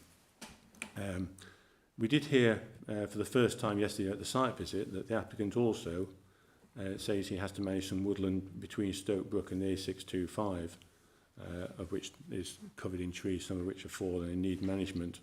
However, that was never part of the application, and he did submit some late information yesterday, which seems to suggest that is either owned or controlled by another party. So there wasn't sufficient clarity about that. On the basis of the application itself, the submission, whilst it's clear that the applicant has tidied the land and at the same time cleared some rubble that had been on the site, this has been at an ecological cost to this priority habitat and resulted in some harm in that respect, and also some harm to the physical landform as well through the pushing of material at the top end, north end of the site, creating unnaturally steep banks, and also to the northwest of the site, just above the Derwent Valley Trail, which has adversely affected the landscape. But fundamentally, in the absence of a very clear functional need for a forestry building to manage the land, officers had no option but to recommend a refusal, Chair. Thank you. Thank you very much. Well, we did the site visit yesterday, which I think was fairly instructive. Do any members have any thoughts on this? Oh, we have, haven't we? I beg your pardon. I do apologise. You're absolutely right. I've got down two potential speakers. I've got Jim Munday and James Fletcher. Sorry? I'm just going to do the speech. You're going to do both? You're going to do both? Right, okay. I do apologise. Right. When you're ready, you've got 3 minutes to make your presentation. There's a little button in front of you which will turn the light on. Okay? So, am I on? Sorry. My name is Oliver Wells. I'm the applicant for a proposed forestry building. When I erected the current structures, I was unaware they required planning permission. Once I was made aware of this, I discussed with the Peak Park and appointed a consultant to advise. I grew up in Carver. I was gifted the site by my parents. Historically, it was a piece of land that was associated and owned by the cotton mill in Carver. As a family, we used to go to the land to take out odd dangerous trees. It became apparent that the ground is in poor condition. I note that the objector's comments are factually incorrect and the site is an old tip, previous from the 1930s mill and Highways road tip. I have photos available to view. There was lots of scrub, self-seeded saplings, mainly of which I'm aware of ash dieback. Clearing areas of the site has exposed a lot of brick, block, stone, asphalt, concrete, general rubble. I've undertaken fair amounts of tree work, especially along 500 metres of roadside and over 500 metres of public footpath, mainly due to falling trees as they're unable to root substantially into poor ground conditions. I'm continuously faced with this problem as the trees mature in height, mass and weight along with more adverse weather conditions we encounter in the current climate. I note there were no responses other than Highways, no objections from any of the statutory consultees, the applications within the application timescales. Also, the PDMPA ecology comments have come after the consultation end date. Moving on to the need and use of the building, I would like to make it clear that the new building is for the purpose of continued maintenance of the trees and land. I will only be storing machines and tools. I have 8.5 acres of land to manage, including the marshes over the river. This entails pruning, felling, chopping up fallen, dangerous and diseased trees. I understand the marshland has a delicate ecosystem which will be looked after. The new building has been designed to match numerous small agricultural forestry buildings within the Peak Park. It is a small-scale building using traditional materials in keeping with its surroundings. The proposal is set down below the road to minimise landscape impact. The new building will provide an enhancement to the site by replacing the existing structures already constructed. In conclusion, and some additional points, I would like to put the land to beneficial use in an environmental and sustainable way, leading to the current proposals, which are generally well supported by those making representations on the application. I am restoring a derelict tip, park created by the local authority. The site facilitates my family's conservation work at Carver Marshes, immediately across the river, where there's also a maintenance requirement. The occurrence of regular tree loss, wind throw, and the need to clear fallen trees. I'm sure you can imagine the problems faced with managing the 8.5 acres without facilities. I can offer a proposed landscape plan for continued maintenance requirements. I will be willing to replant some trees. This would also require facilities. The fact is, this is a non-commercial activity for community and environmental good undertaken wholly at my own cost. I would like to reiterate and make it clear I am proposing to remove all existing structures, including the container, and replace with more suitable buildings for my needs that will fit in with the surrounding landscape with minimal impact. Thank you for listening. Thank you. Sorry, I get it right this time. Now, members. Sorry. I've got to speak as well, James. Oh, sorry, I did ask whether you were here, sorry. Mr. Fletcher, would you like to come forward in that case, please? Thank you.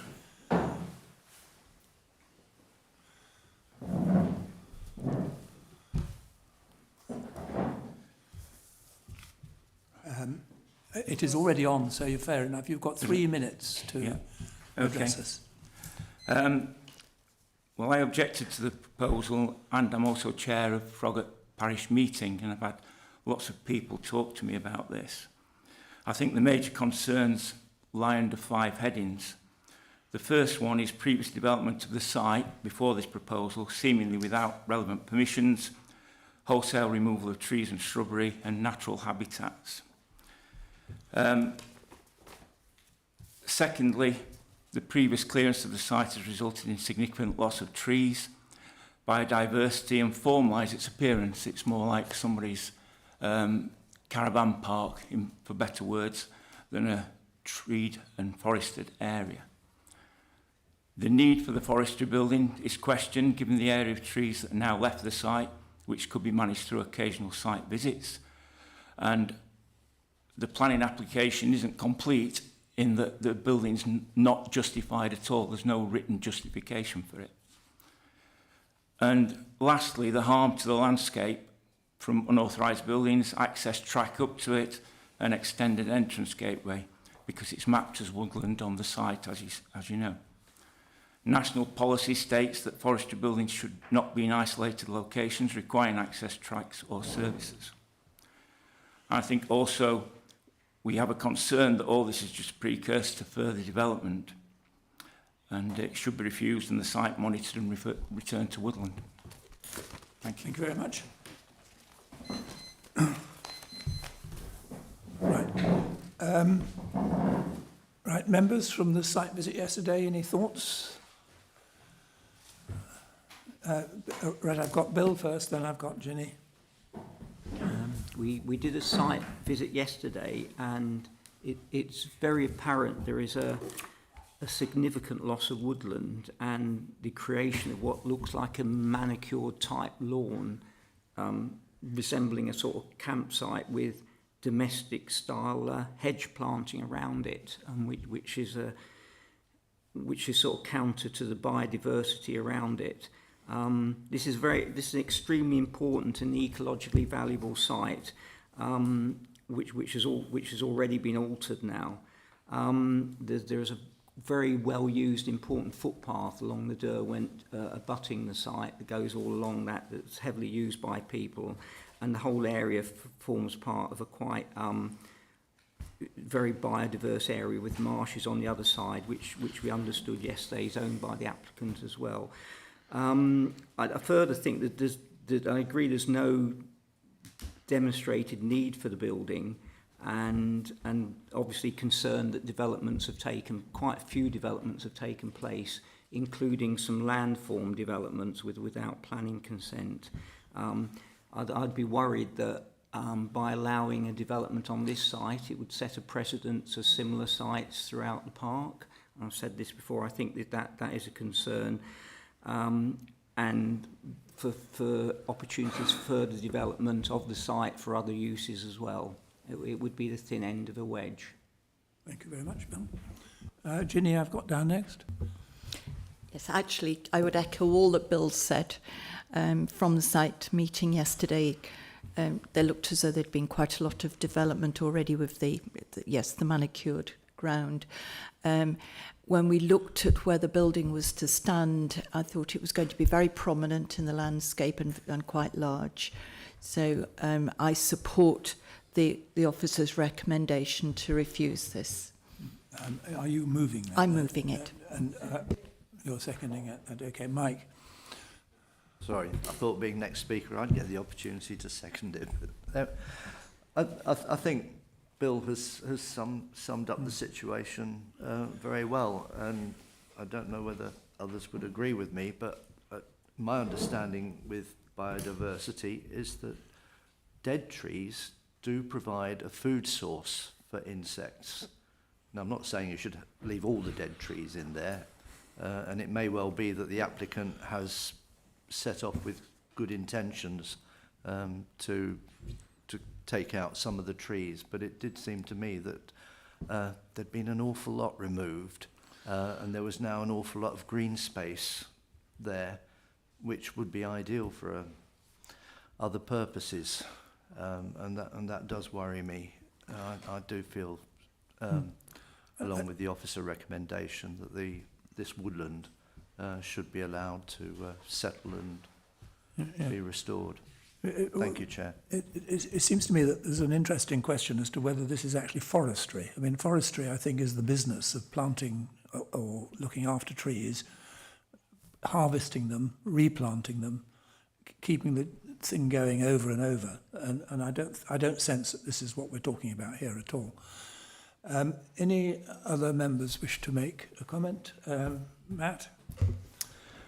Yeah, I think this is really interesting in the context of the previous application, because actually what we're talking about is land managers, and you know, echo some of the concerns about the work that's been undertaken so far, and have serious concerns about the urban hedge planting which has gone around the outside of the site. So I do have concerns about that. However, if what we're talking about is the planning consent for the building rather than the management of the land, you know, then I think that there are things that we need to be consistent about, because you know, there is potentially a forestry operation here, and forestry isn't necessarily planting wall-to-wall conifers and doing that. You know, you could do small-scale forestry, and in land which is going to be impacted by ash dieback, there is going to be a need and for removal of timber, and the sort of building that is proposed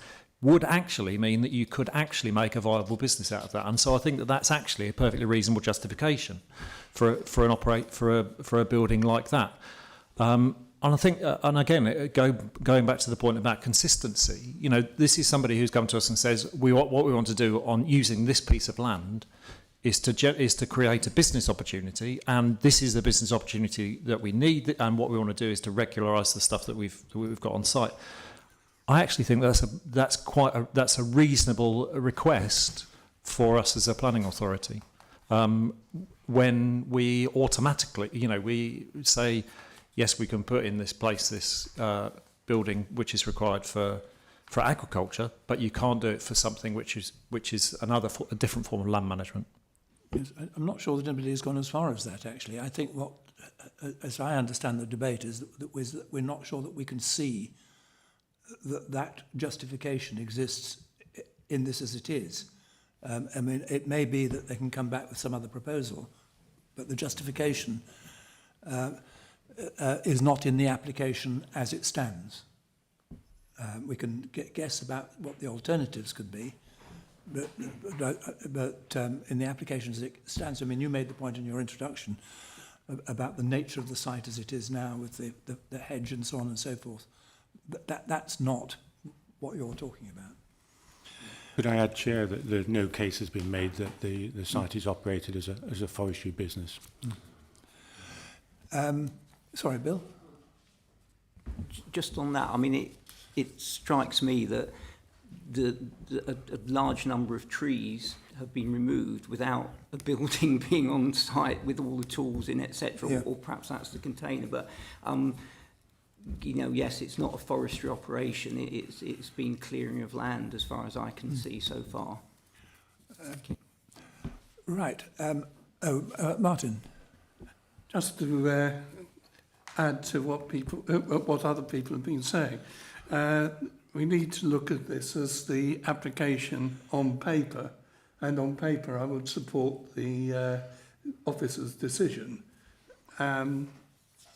There are other arguments, including the biodiversity argument, which have not been made. And it may be that there is another application to be made, but that is not what we are considering. I would take that point entirely. Okay, any other members want to contribute? I've got a proposal and seconder to refuse in accordance with the report in front of us. All of those in favour of refusal? Anyone against? No, that is carried unanimously. Right, agenda item 11, which is the Brampton. We don't have Lee with us today, unfortunately, it's his patch. The Brampton Neighbourhood Plan to submit for referendum. Who's dealing with this? You, Claire. Oh, there. Hello, Claire. Sorry, I didn't see you coming in.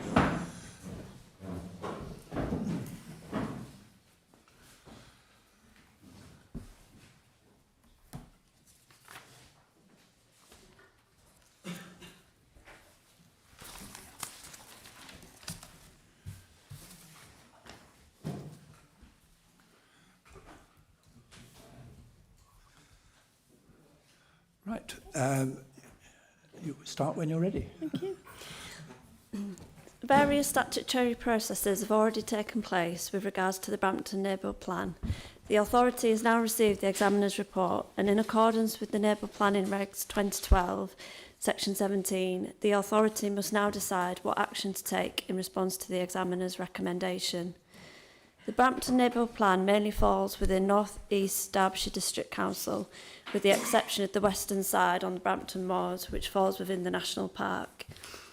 The draft Brampton Neighbourhood Plan and associated documents were submitted to North East Derbyshire District Council and the National Park on the 12th of October 22 for Regulation 16 consultation and examination. The consultation took place between February and May this year. An independent examiner was appointed by North East Derbyshire District Council as the lead authority in consultation with the National Park and Brampton Parish Council. The examiner considered all the policies and supporting text within the plan and issued his final report on the 7th of August this year.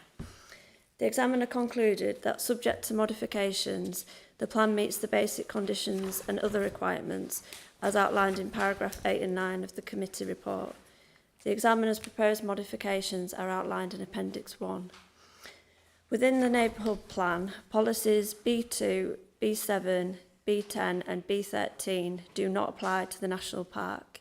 The remaining policies cover a range of topics, including nature conservation, dark skies, noisy sports, housing mix, high quality design, dry stone walls, utility infrastructure and EV charging points. Officers agree with the examiner's recommendation and consider the neighbourhood plan policies to be in general conformity with the National Park strategic policies. It is considered that the neighbourhood plan area as designated in 2018 is still appropriate and that the plan should proceed to a public referendum. North East Derbyshire District Council made this same decision at their council meeting on the 21st of September. The authority has to also issue their formal response to the examiner's report by publishing a decision notice, and the proposed wording for this is included in Appendix 2. The Policy and Communities team therefore ask that members approve that with examiner's modifications, the plan meets the basic conditions and can proceed to a referendum. Approve the publication of the decision statement detailing the authority's response and determine that the referendum will cover the designated Brampton Neighbourhood Plan area. Thank you very much. I think this is straightforward. Members, of anybody? Ken? Thank you, Chair. I'm happy to move the recommendation, but I'm a bit concerned both with this and the next item that the examiner has deleted large tracts of text. I mean, some of the elements I can see, it's an appropriate sweating down of wordy bits.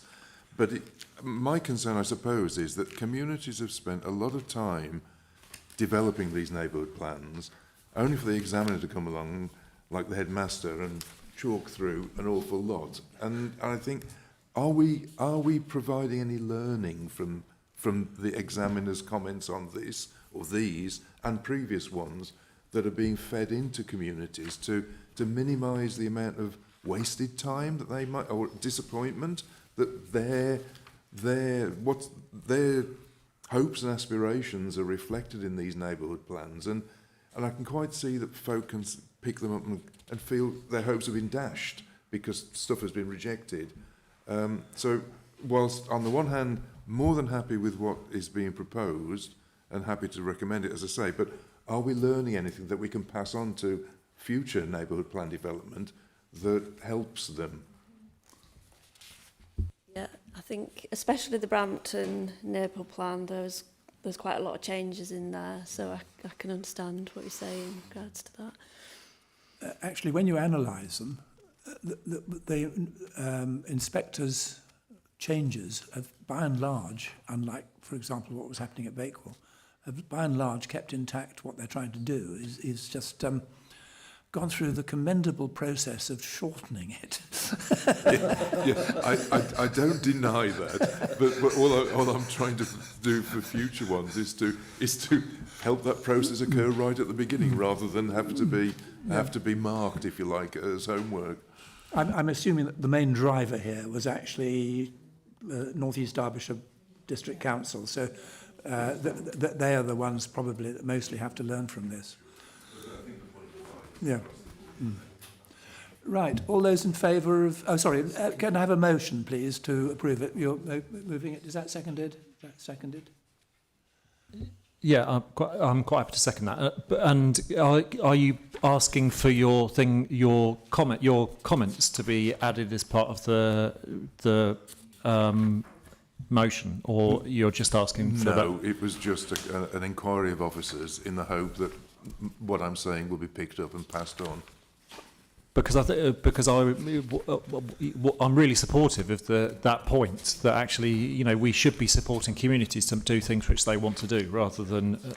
Yeah, I think that having it as part of the recommendation won't make any difference. I think it's much more appropriate for it to go through officers out to our policy approach to neighbourhood plan developers and to our partner local authorities. I'm happy to be corrected if that's not correct. Okay, so Ken has moved it. Are you still seconding it? Okay. All those in favour of supporting the recommendations? Anyone against?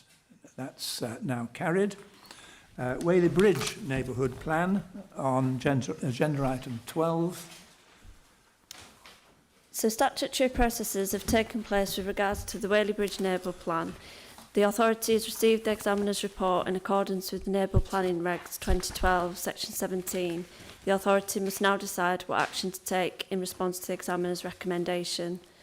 The Whaley Bridge Neighbourhood Plan mainly falls within the High Peak Borough Council, with the exception of an area to the south of the plan which falls within the National Park. The draft Whaley Bridge Neighbourhood Plan and associated documents were submitted to High Peak Borough Council and the National Park on the 13th of December 22 for Regulation 16 consultation and examination. The consultation took place between May and June this year. An independent examiner was appointed by High Peak Borough Council as the lead authority in consultation with the National Park and Whaley Bridge Town Council. The examiner considered all the policies and supporting texts within the plan and issued his final report on the 1st of September 2023. The examiner concluded that, subject to modifications, the plan meets the basic conditions and other requirements as outlined in paragraph 8 and 9 of the committee report. The examiner's proposed modifications are outlined in Appendix 1. Within the neighbourhood plan, policies G1, H2, H3 do not apply to the National Park. The remaining policies cover a range of topics, including community facilities, residential development, heritage, sustainable development, the natural environment, green space, transport and travel. Officers agree with the examiner's recommendation and consider the neighbourhood plan policies to be in general conformity with the National Park strategic policies. It is considered that the Whaley Bridge neighbourhood plan area, as designated in 2013, is still appropriate and that the plan should proceed to a public referendum. The High Peak Borough Council is due to take the same decision to their council committee on the 25th of October.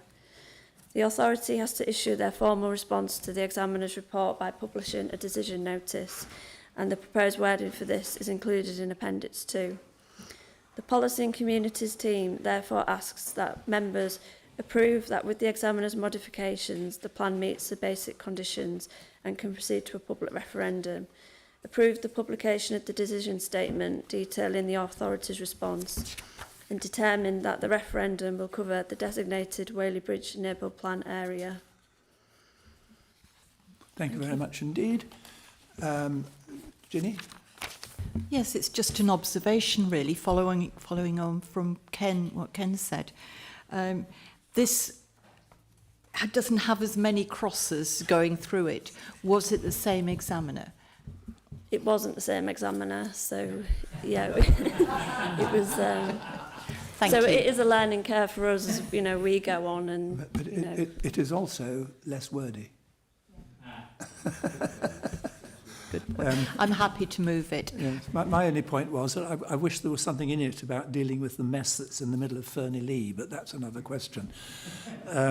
You've moved it for approval. Has anybody got further comments? Mike, you've seconded it. Ken? Just one comment. I noticed the word must has been deleted and put should. Do you think that's weakening the the plan. Yes, it will be, because... I because definitely enjoy must rather than should. but I think all that does is to reflect the fact that planning decisions are often questions of balance, and that absolute prohibitions can sometimes get you into difficulties. So I don't think there's a huge amount of significance in that. Most of our own policies have little let-outs occasionally, like exceptionally and words like that come around. Because in reality, when you get confronted with a particular proposal, there are two sides to the coin. Okay, all those in favour of adopting this report? Thank you. Anyone against? No, that's carried. Right, the next item is due for... Oh, no, it isn't the next item. Let's deal with the... Which one is which? Oh, right, let's deal with the legal report next at the end. Because we haven't got a full house yet. We've not, it's on at 12:20 and it's only 12:15. The monthly planning appeals report, members will have received yesterday the inspector's decision on the Jasmine Cottage Birchover, but it's a straightforward report. I move that it be noted. Anyone against? Oh, sorry, that's the wrong word. Is that agreed? Be noted. Right. I'm going to leave. Are you? Can you tell me? I presume you're all from the Crestbrook area. Are you all here? Can we carry on, or would you rather we waited for 5 minutes until it's? Okay. In that case, we will adjourn until 12:20.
Right, we can reconvening in order to deal with agenda item 13, the quarterly monitoring and enforcement report.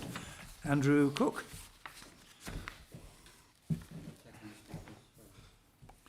Sorry?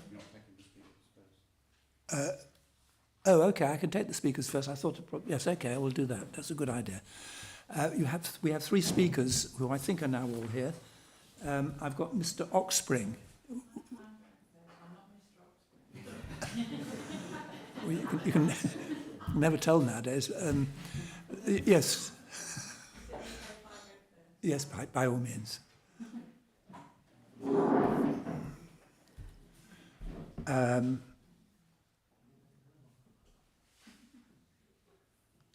Yes, you press that and you've got 3 minutes. Good afternoon. My name is Jane Money and I'm part of the Save Cressbrookdale campaign. I grew up in South Derbyshire and was brought up on the story of the founding of the Peak District National Park and still firmly believe in those founding principles. So when the new owners made clear their plans for Cressbrookdale, I didn't feel I had a choice. I had to do all I could to ensure those protections already in place were adhered to. I'm speaking today because I'm concerned about the relationship between the Save Cressbrookdale campaign and the Peak Park authorities. And I'd also like to explain why I think making Cressbrookdale your top priority would benefit the Peak Park. This has repeatedly been referred to as a planning dispute, but you will have already realised it's much more complicated than that, because the people who now own the land do not believe in planning permission. They appear to believe that as they have bought the land, they're at liberty to use it as they choose. While I recognise and value what the Peak Park has achieved so far in this case, I am in no doubt that had we not organised this campaign, by now there would be a lot more illegal development in the Dale. Therefore, I am somewhat perplexed that rather than being seen as a very well-organised, committed and passionate group of people working tirelessly to ensure that this iconic limestone dale is saved, we seem to be perceived increasingly as an unwelcome irritant. We would like to see some reciprocity in our relationship with you, the Peak Park authorities, and would therefore very much appreciate a commitment on your part to keep us informed of when we are likely to see progress in the current enforcement process. If you take the time to read it, you will see that our website is about the Peak Park. When we marshal the roads into the village and talk to all of the many visitors who pass through, we talk about the Peak Park. When we talk to the press, both local and national, and to the BBC, we talk about the Peak Park. Not only has this served to help educate the wider public about what the Peak District National Park actually is, it has also provided the Peak Park with a lot of very positive publicity. At the last meeting, the many other priorities you currently have were referred to. I would argue that in acting in a timely and decisive fashion in Cressbrookdale, because of the high profile we have worked so hard to give it and will continue to give it, you'll convey a very clear and very public message, not only to the owners of Cressbrookdale, but also to all of those people who think that they can ignore the protections on this very special place, the Peak District National Park. Thank you. Thank you. Now, I had Jane Money down as the second speaker. I've got now either Claire Gamble or John Oxspring. I'm not sure what's happening.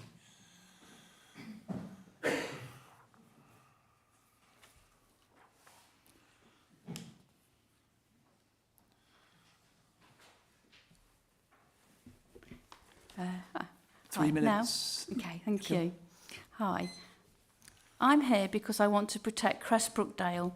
I realise authorities face other enforcement challenges, but it is our job to highlight the issue of Cressbrookdale. The chair of this committee, when standing for election, wrote that he had opened up the planning enforcement problems of the authority and made effective and well-resourced planning enforcement a key pledge.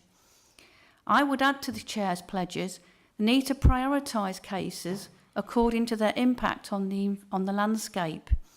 As members, you decide where your priorities lie. The very reason the Peak Park was created was to protect the landscape. It was the reason you were given planning powers. This has to be your highest priority.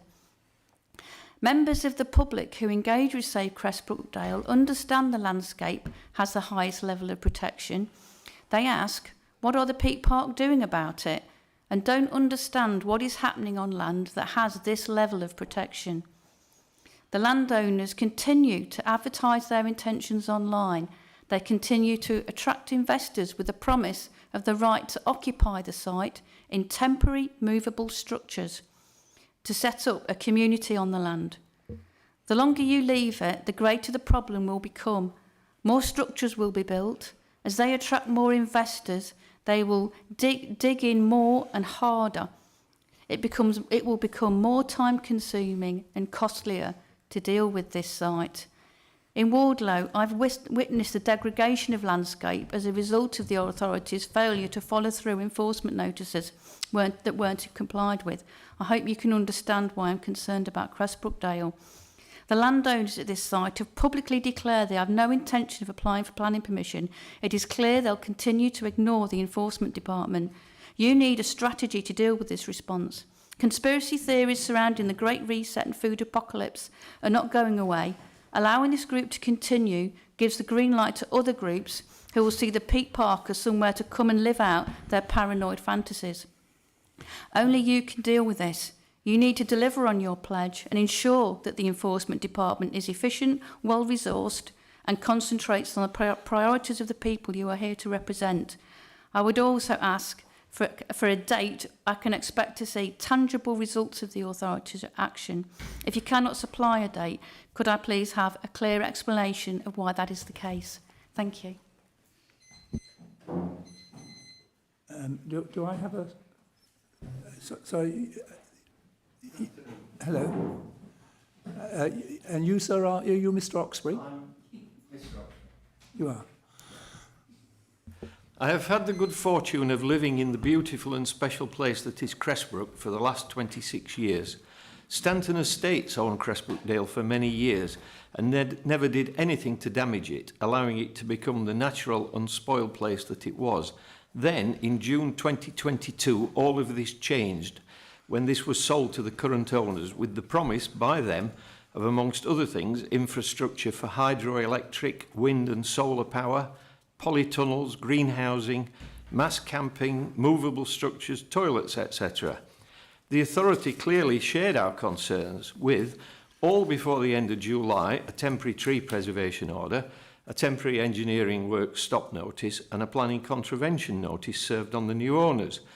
The new owners have openly stated, however, that they do not accept the authority of the Peak Park and have no intention whatsoever of seeking planning consent for any of their proposed uses of the land.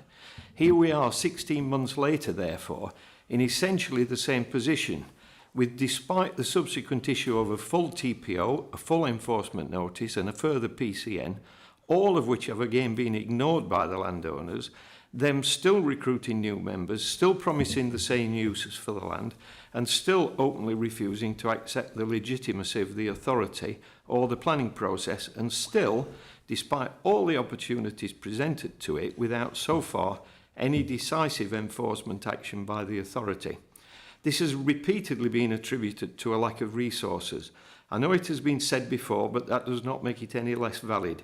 Surely the authority must recognise that the longer this is allowed to continue, the more damage and the greater the momentum there will be, making the situation even more difficult and more expensive in the long term. This has been designated by the authority, by you, and by Natural England as a natural zone, representing the wildest and least developed area of the Peak District with the highest level of protection, where, other than in exceptional circumstances, proposals for development are simply not permitted. A large number of people in Cressbrook and other villages have given a lot of time and energy to the campaign to save Cressbrookdale and have done so for the past 16 months. Don't let us down. We have done our best, but we can only do so much. We only have the power of persuasion, And whilst we are confident that by our efforts in deterring potential investors, we have significantly helped in slowing down the pace of the development, we do not have any of the statutory powers that are available to the authority. And what is ultimately needed is firm, decisive action by the authority to bring this matter to a conclusion.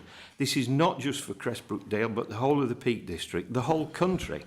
If the owners are allowed to treat the authority and the planning process with such utter disdain and are basically allowed to get away with it in a place as highly protected as this, what hope is there for anyone else? It can only embolden others to do the same. It needs to be stopped, and it needs to be stopped quickly. If you don't protect our heritage, who will? Thank you very much. Thank you very much. We will come back to that later. Andrew, would you like to present your report, please? Yes, thank you, Chair. There are a couple of items to update in relation to paragraph 5 of the report on page 1, notices issued. So this is a notice that was issued in relation to 343 Woodhead Road at Home, issued on the 24th of August. Since the report was drafted and published, we have actually withdrawn that enforcement notice. The reason for that is that we have a current planning application, retrospective application for the development that's subject of the enforcement notice. Initially, the Highway Authority had objected on being consulted on that application, which was essentially the reason why we issued the enforcement notice. The only issue with the development originally was the Highway Authority, the highway concerns. But now that the Highway Authority has withdrawn their objection, so we're left with basically no reason to issue an enforcement notice or to continue with the existing enforcement notice. So the planning application is imminently going to be approved, and the enforcement notice, as I say, has now been withdrawn. Although we've withdrawn that notice, we have issued another notice in relation to a property at Birchover, Rockingstone Farm. There was an application that was reported to the last planning committee in September, which was a retrospective application for the erection of timber structures and platforms for use as holiday accommodation. I believe that members did a site visit, so those that did the site visit and those were at the September meeting will probably remember that application. The application was, the committee resolved to refuse the application, and it's subsequently been refused. Because the development is already there, and we had some concerns about the length of time that was left before the development might become immune from enforcement action, we've now issued an enforcement notice. That was issued on the 29th of September. The notice is due to come into effect on the 3rd of November, unless an appeal is submitted before that date. I should add that there has been an appeal submitted against the planning refusal. That was submitted earlier this week.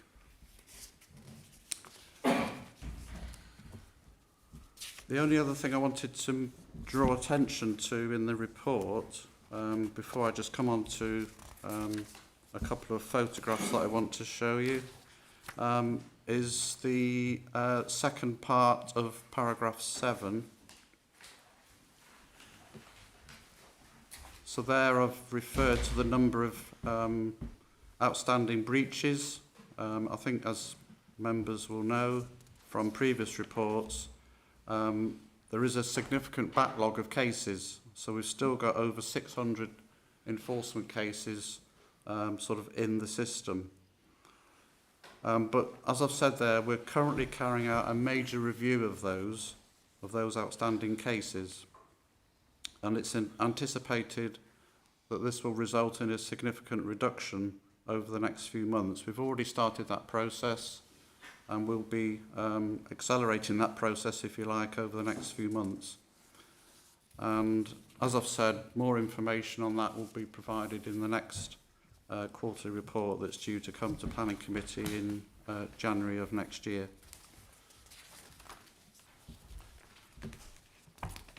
As normal, we have a list of the cases that have been resolved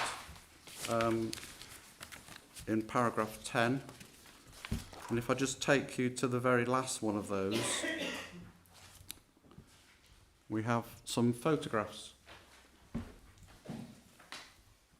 So this is, as I say, the last item that's mentioned in that list, case number 170042. Which is land near Coombs Tor, west of Cownedge Farm. It's just near Glossop. So this relates to, hopefully, what is pretty obviously on the photographs, some telecommunications equipment in connection with a local broadband service, which was erected without any planning permission. We issued an enforcement notice against this.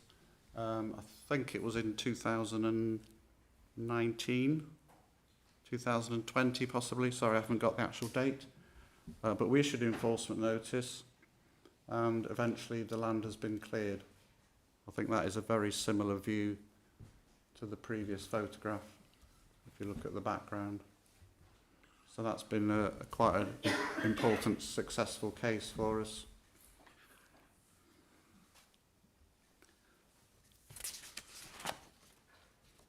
Okay, that's it. Thank you. That's your report. Thank you very much, Andrew. Right. I think probably the best way of doing this is just to take the report on the various pages. Has anybody got any issue on pages 127, 128?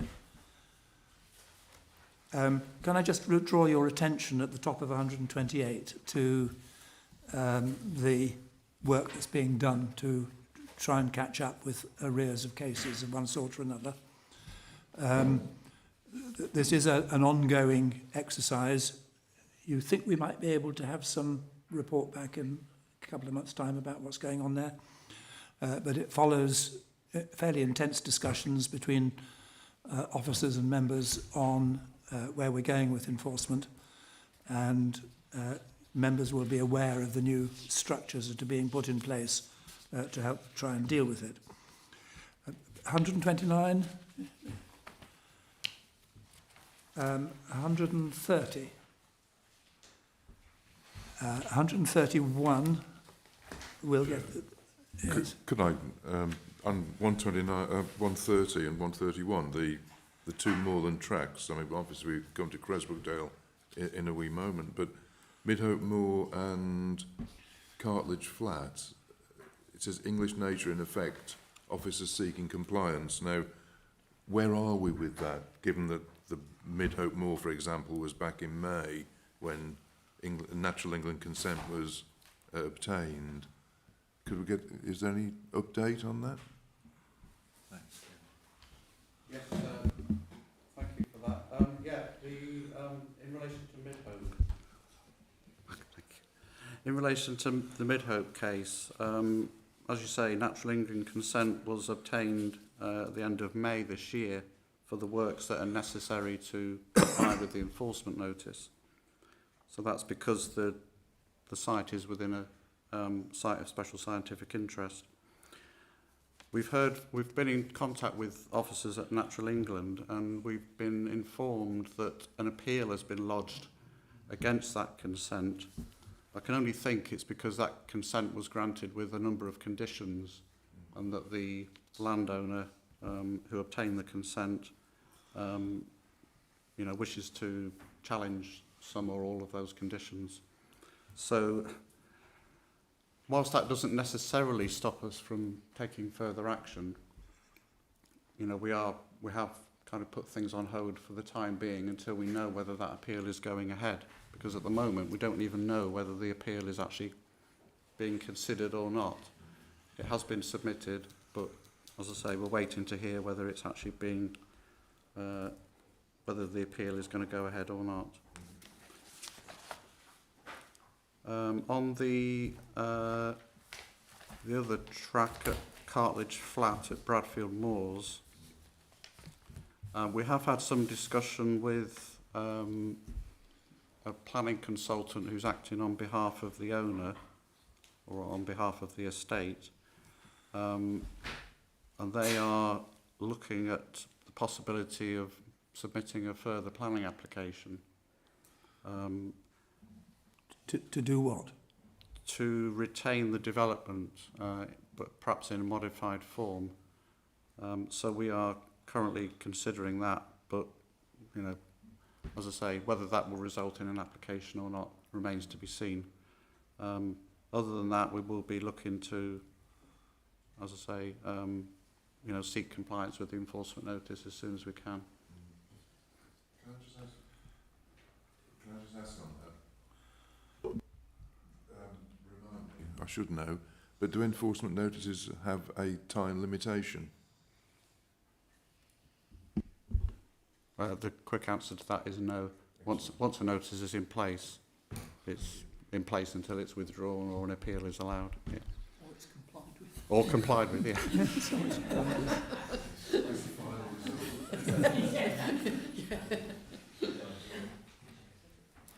Okay. Just make another point on that. Yes, please. Just on that particular case as well, the advice we're giving is that bear in mind that a decision was made by an inspector holding that to just simply put in another planning application, it needs to be materially different to solve the problem that the inspector has found in that. So just putting something in that's similar won't be good enough. You know, it actually needs to respond to the issues raised. So that's the advice that we've come back with. We need to be getting on because my screen here tells me that my battery is running low. So I better do. Right, Cressbrook. Can I just say something about this? The contribution that the Cressbrook campaign has had to both Cressbrook and to the authorities' approach to conservation generally has been invaluable. And I don't underestimate that. You're not alone. There are other pressure groups that have been putting similar cases forward. And it has helped us enormously as members to get over the message to other parts of the authority that planning enforcement is of considerable importance and it needs the management and the resources in order to address it. Now, like so much of public life today, there's a bigger job to be done than the resources available. And it doesn't matter where you look in the public sector now, that is a fact of life. But going on to Mrs. Gamble's point, there has been a considerable amount of introspection within the authority about how we are going to handle enforcement in the future. Our new, well, he's not that new now, but our new chief executive is only too well aware of the issues raised by the need for proper resources and management with planning enforcement. And you know, the contribution you've made is very positive, and we are making progress, but nothing happens overnight. And it will take time before we get to the point when we've caught up with a considerable backlog as well as dealing with things that are current now. But you need to understand that Cressbrook is one of a number of authorities. I know to you it's the most special place around, but there are a lot of other special places where there are local communities who are frantic to see things happening. There are special places where officers are frantic to see things happening. And we have to take each of them in turn and we have to deal with them as they come. And at any moment, with the best will in the world, we may be about to pounce on a particular problem. And then some lunatic will come along and start demolishing a pub in Himley or whatever it might be. And we have to be diverted. And we can't deal with everything on the dot, at the time, all the time. You really do need to understand that. But We are getting there. Our management arrangements are going to be changing, and things will start to improve, I'm sure, across the board over time. What we can't do at this stage in the Crestbrook exercise is to say to you, this is what we're doing and this is when we're going to do it. Frankly, it would be lunatic for us to do so. It is not that long ago that a senior planning officer, not in this authority but elsewhere, was actually murdered trying to enforce an enforcement notice. People against whom enforcement action is being taken sometimes are very passive, sometimes are very cooperative. Others feel themselves cornered, and people who are cornered react badly. We have to take each case very carefully on its merits. We have to think through the best way of trying to secure a particular notice being enforced. And when we have that discussion, and when we've reached a conclusion on it, the last thing we do, and you wouldn't expect us to if you thought about it, the last thing we do is to put it on the jungle drums and tell everybody what we're doing, because it would make no sense at all. It would create more problems than it's worth. So what I can say to you is that there has been active consideration as to the next steps. There is a process that we are going through.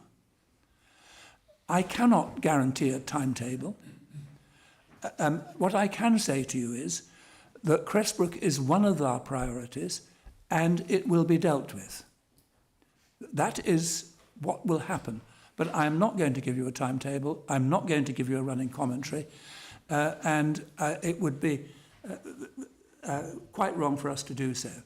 We need to keep this within the authority so that when the action we propose to take is taken, it is taken properly, after proper consideration, having regard to the welfare not just of our staff and the people who might be helping us, but actually, probably in some cases, to the welfare of the actual person against whom we're taking action. So we have your interests at heart. We do understand your concerns. You're free to nag us regularly. I actually could do without the kind of letter that I received last night from one of your numbers, but that is his privilege. But we will do something at the right time and in the right way as far as we can. And I can't say more than that. Can I move on through the rest of the report? Chair, Yes. could I just add to your comments, if I may? Yes, please. Abuse my position. Just to respond to a couple of points, and I'm not going to repeat what Patrick has said, because I fully endorse what he said, and we didn't collude beforehand. But I would like to reassure you, as I hope I did last Friday at the authority meeting, that we don't see you guys as unwelcome or an irritant, or even an unwelcome irritant. As Patrick has said, we value what you do because you can do things that we can't. And that leads me on to the other bit about the people who own that land now. They can ignore the rules and regulations, but we can't. We have to go through the hoops, not least because if we don't, it can jeopardise our position legally when we try to enforce things. So we have to go through sometimes periods of time where we get frustrated. If you look at the last item under the current high priority cases, of which Crestbrook is one, but Home Farm Sheldon, initial hearing over an injunction was in May. The court hearing isn't until December. We'd love to be able to go in and resolve it tomorrow, but we can't because it would jeopardise our position. All these things take time. I know it's difficult sometimes for us. It's difficult for folk who are outside this system to take that into account often, because with the immediacy of contact, emails, we want an answer tomorrow or even preferably yesterday. It's perfectly understandable, but it won't happen. It's not to dash your hopes, because as Patrick has already said, we are on the case, but it takes time. It will work, but you have to bear with us.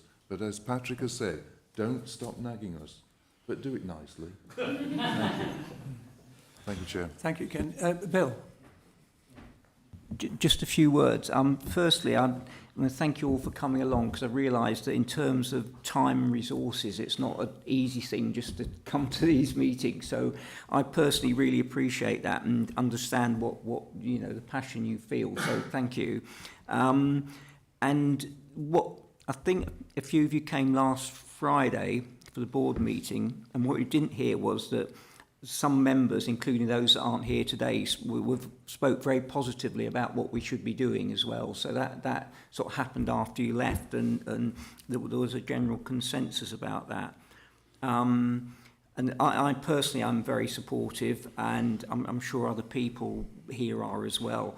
I just wonder, there's a question for officers really, because I'm new to the authority, about what more can be done. Perhaps we can't say that now, particularly due with you know, the advertisements that have happened online probably are limited in law, but I mean, I'm very conscious that that is a very worrying concern, and I understand that that is you know, quite against what we all stand for and what we're all here for.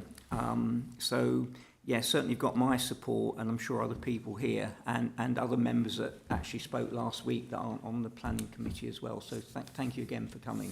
Thank you. So, Michael? Can we minute our thanks as a committee to Yes, by all the means. people of Cressbrook-Dale for coming along to put the case, and the fact that we share their concerns, as you and Ken and Bill have already expressed. But just one thing, I just wondered, I knew whether not just this case, whether there's some scope in having sort of champions within the members who could sort of groups could channel their concerns into for big cases. I mean, it's just something I've thought of. But it may, you know, it may not be a good idea. It may not be practical. But you know, let's think about that, so that there's a focus within the members of the authority, that specific groups could focus their passion into, really, and the member could take those up. Just a thought. I can.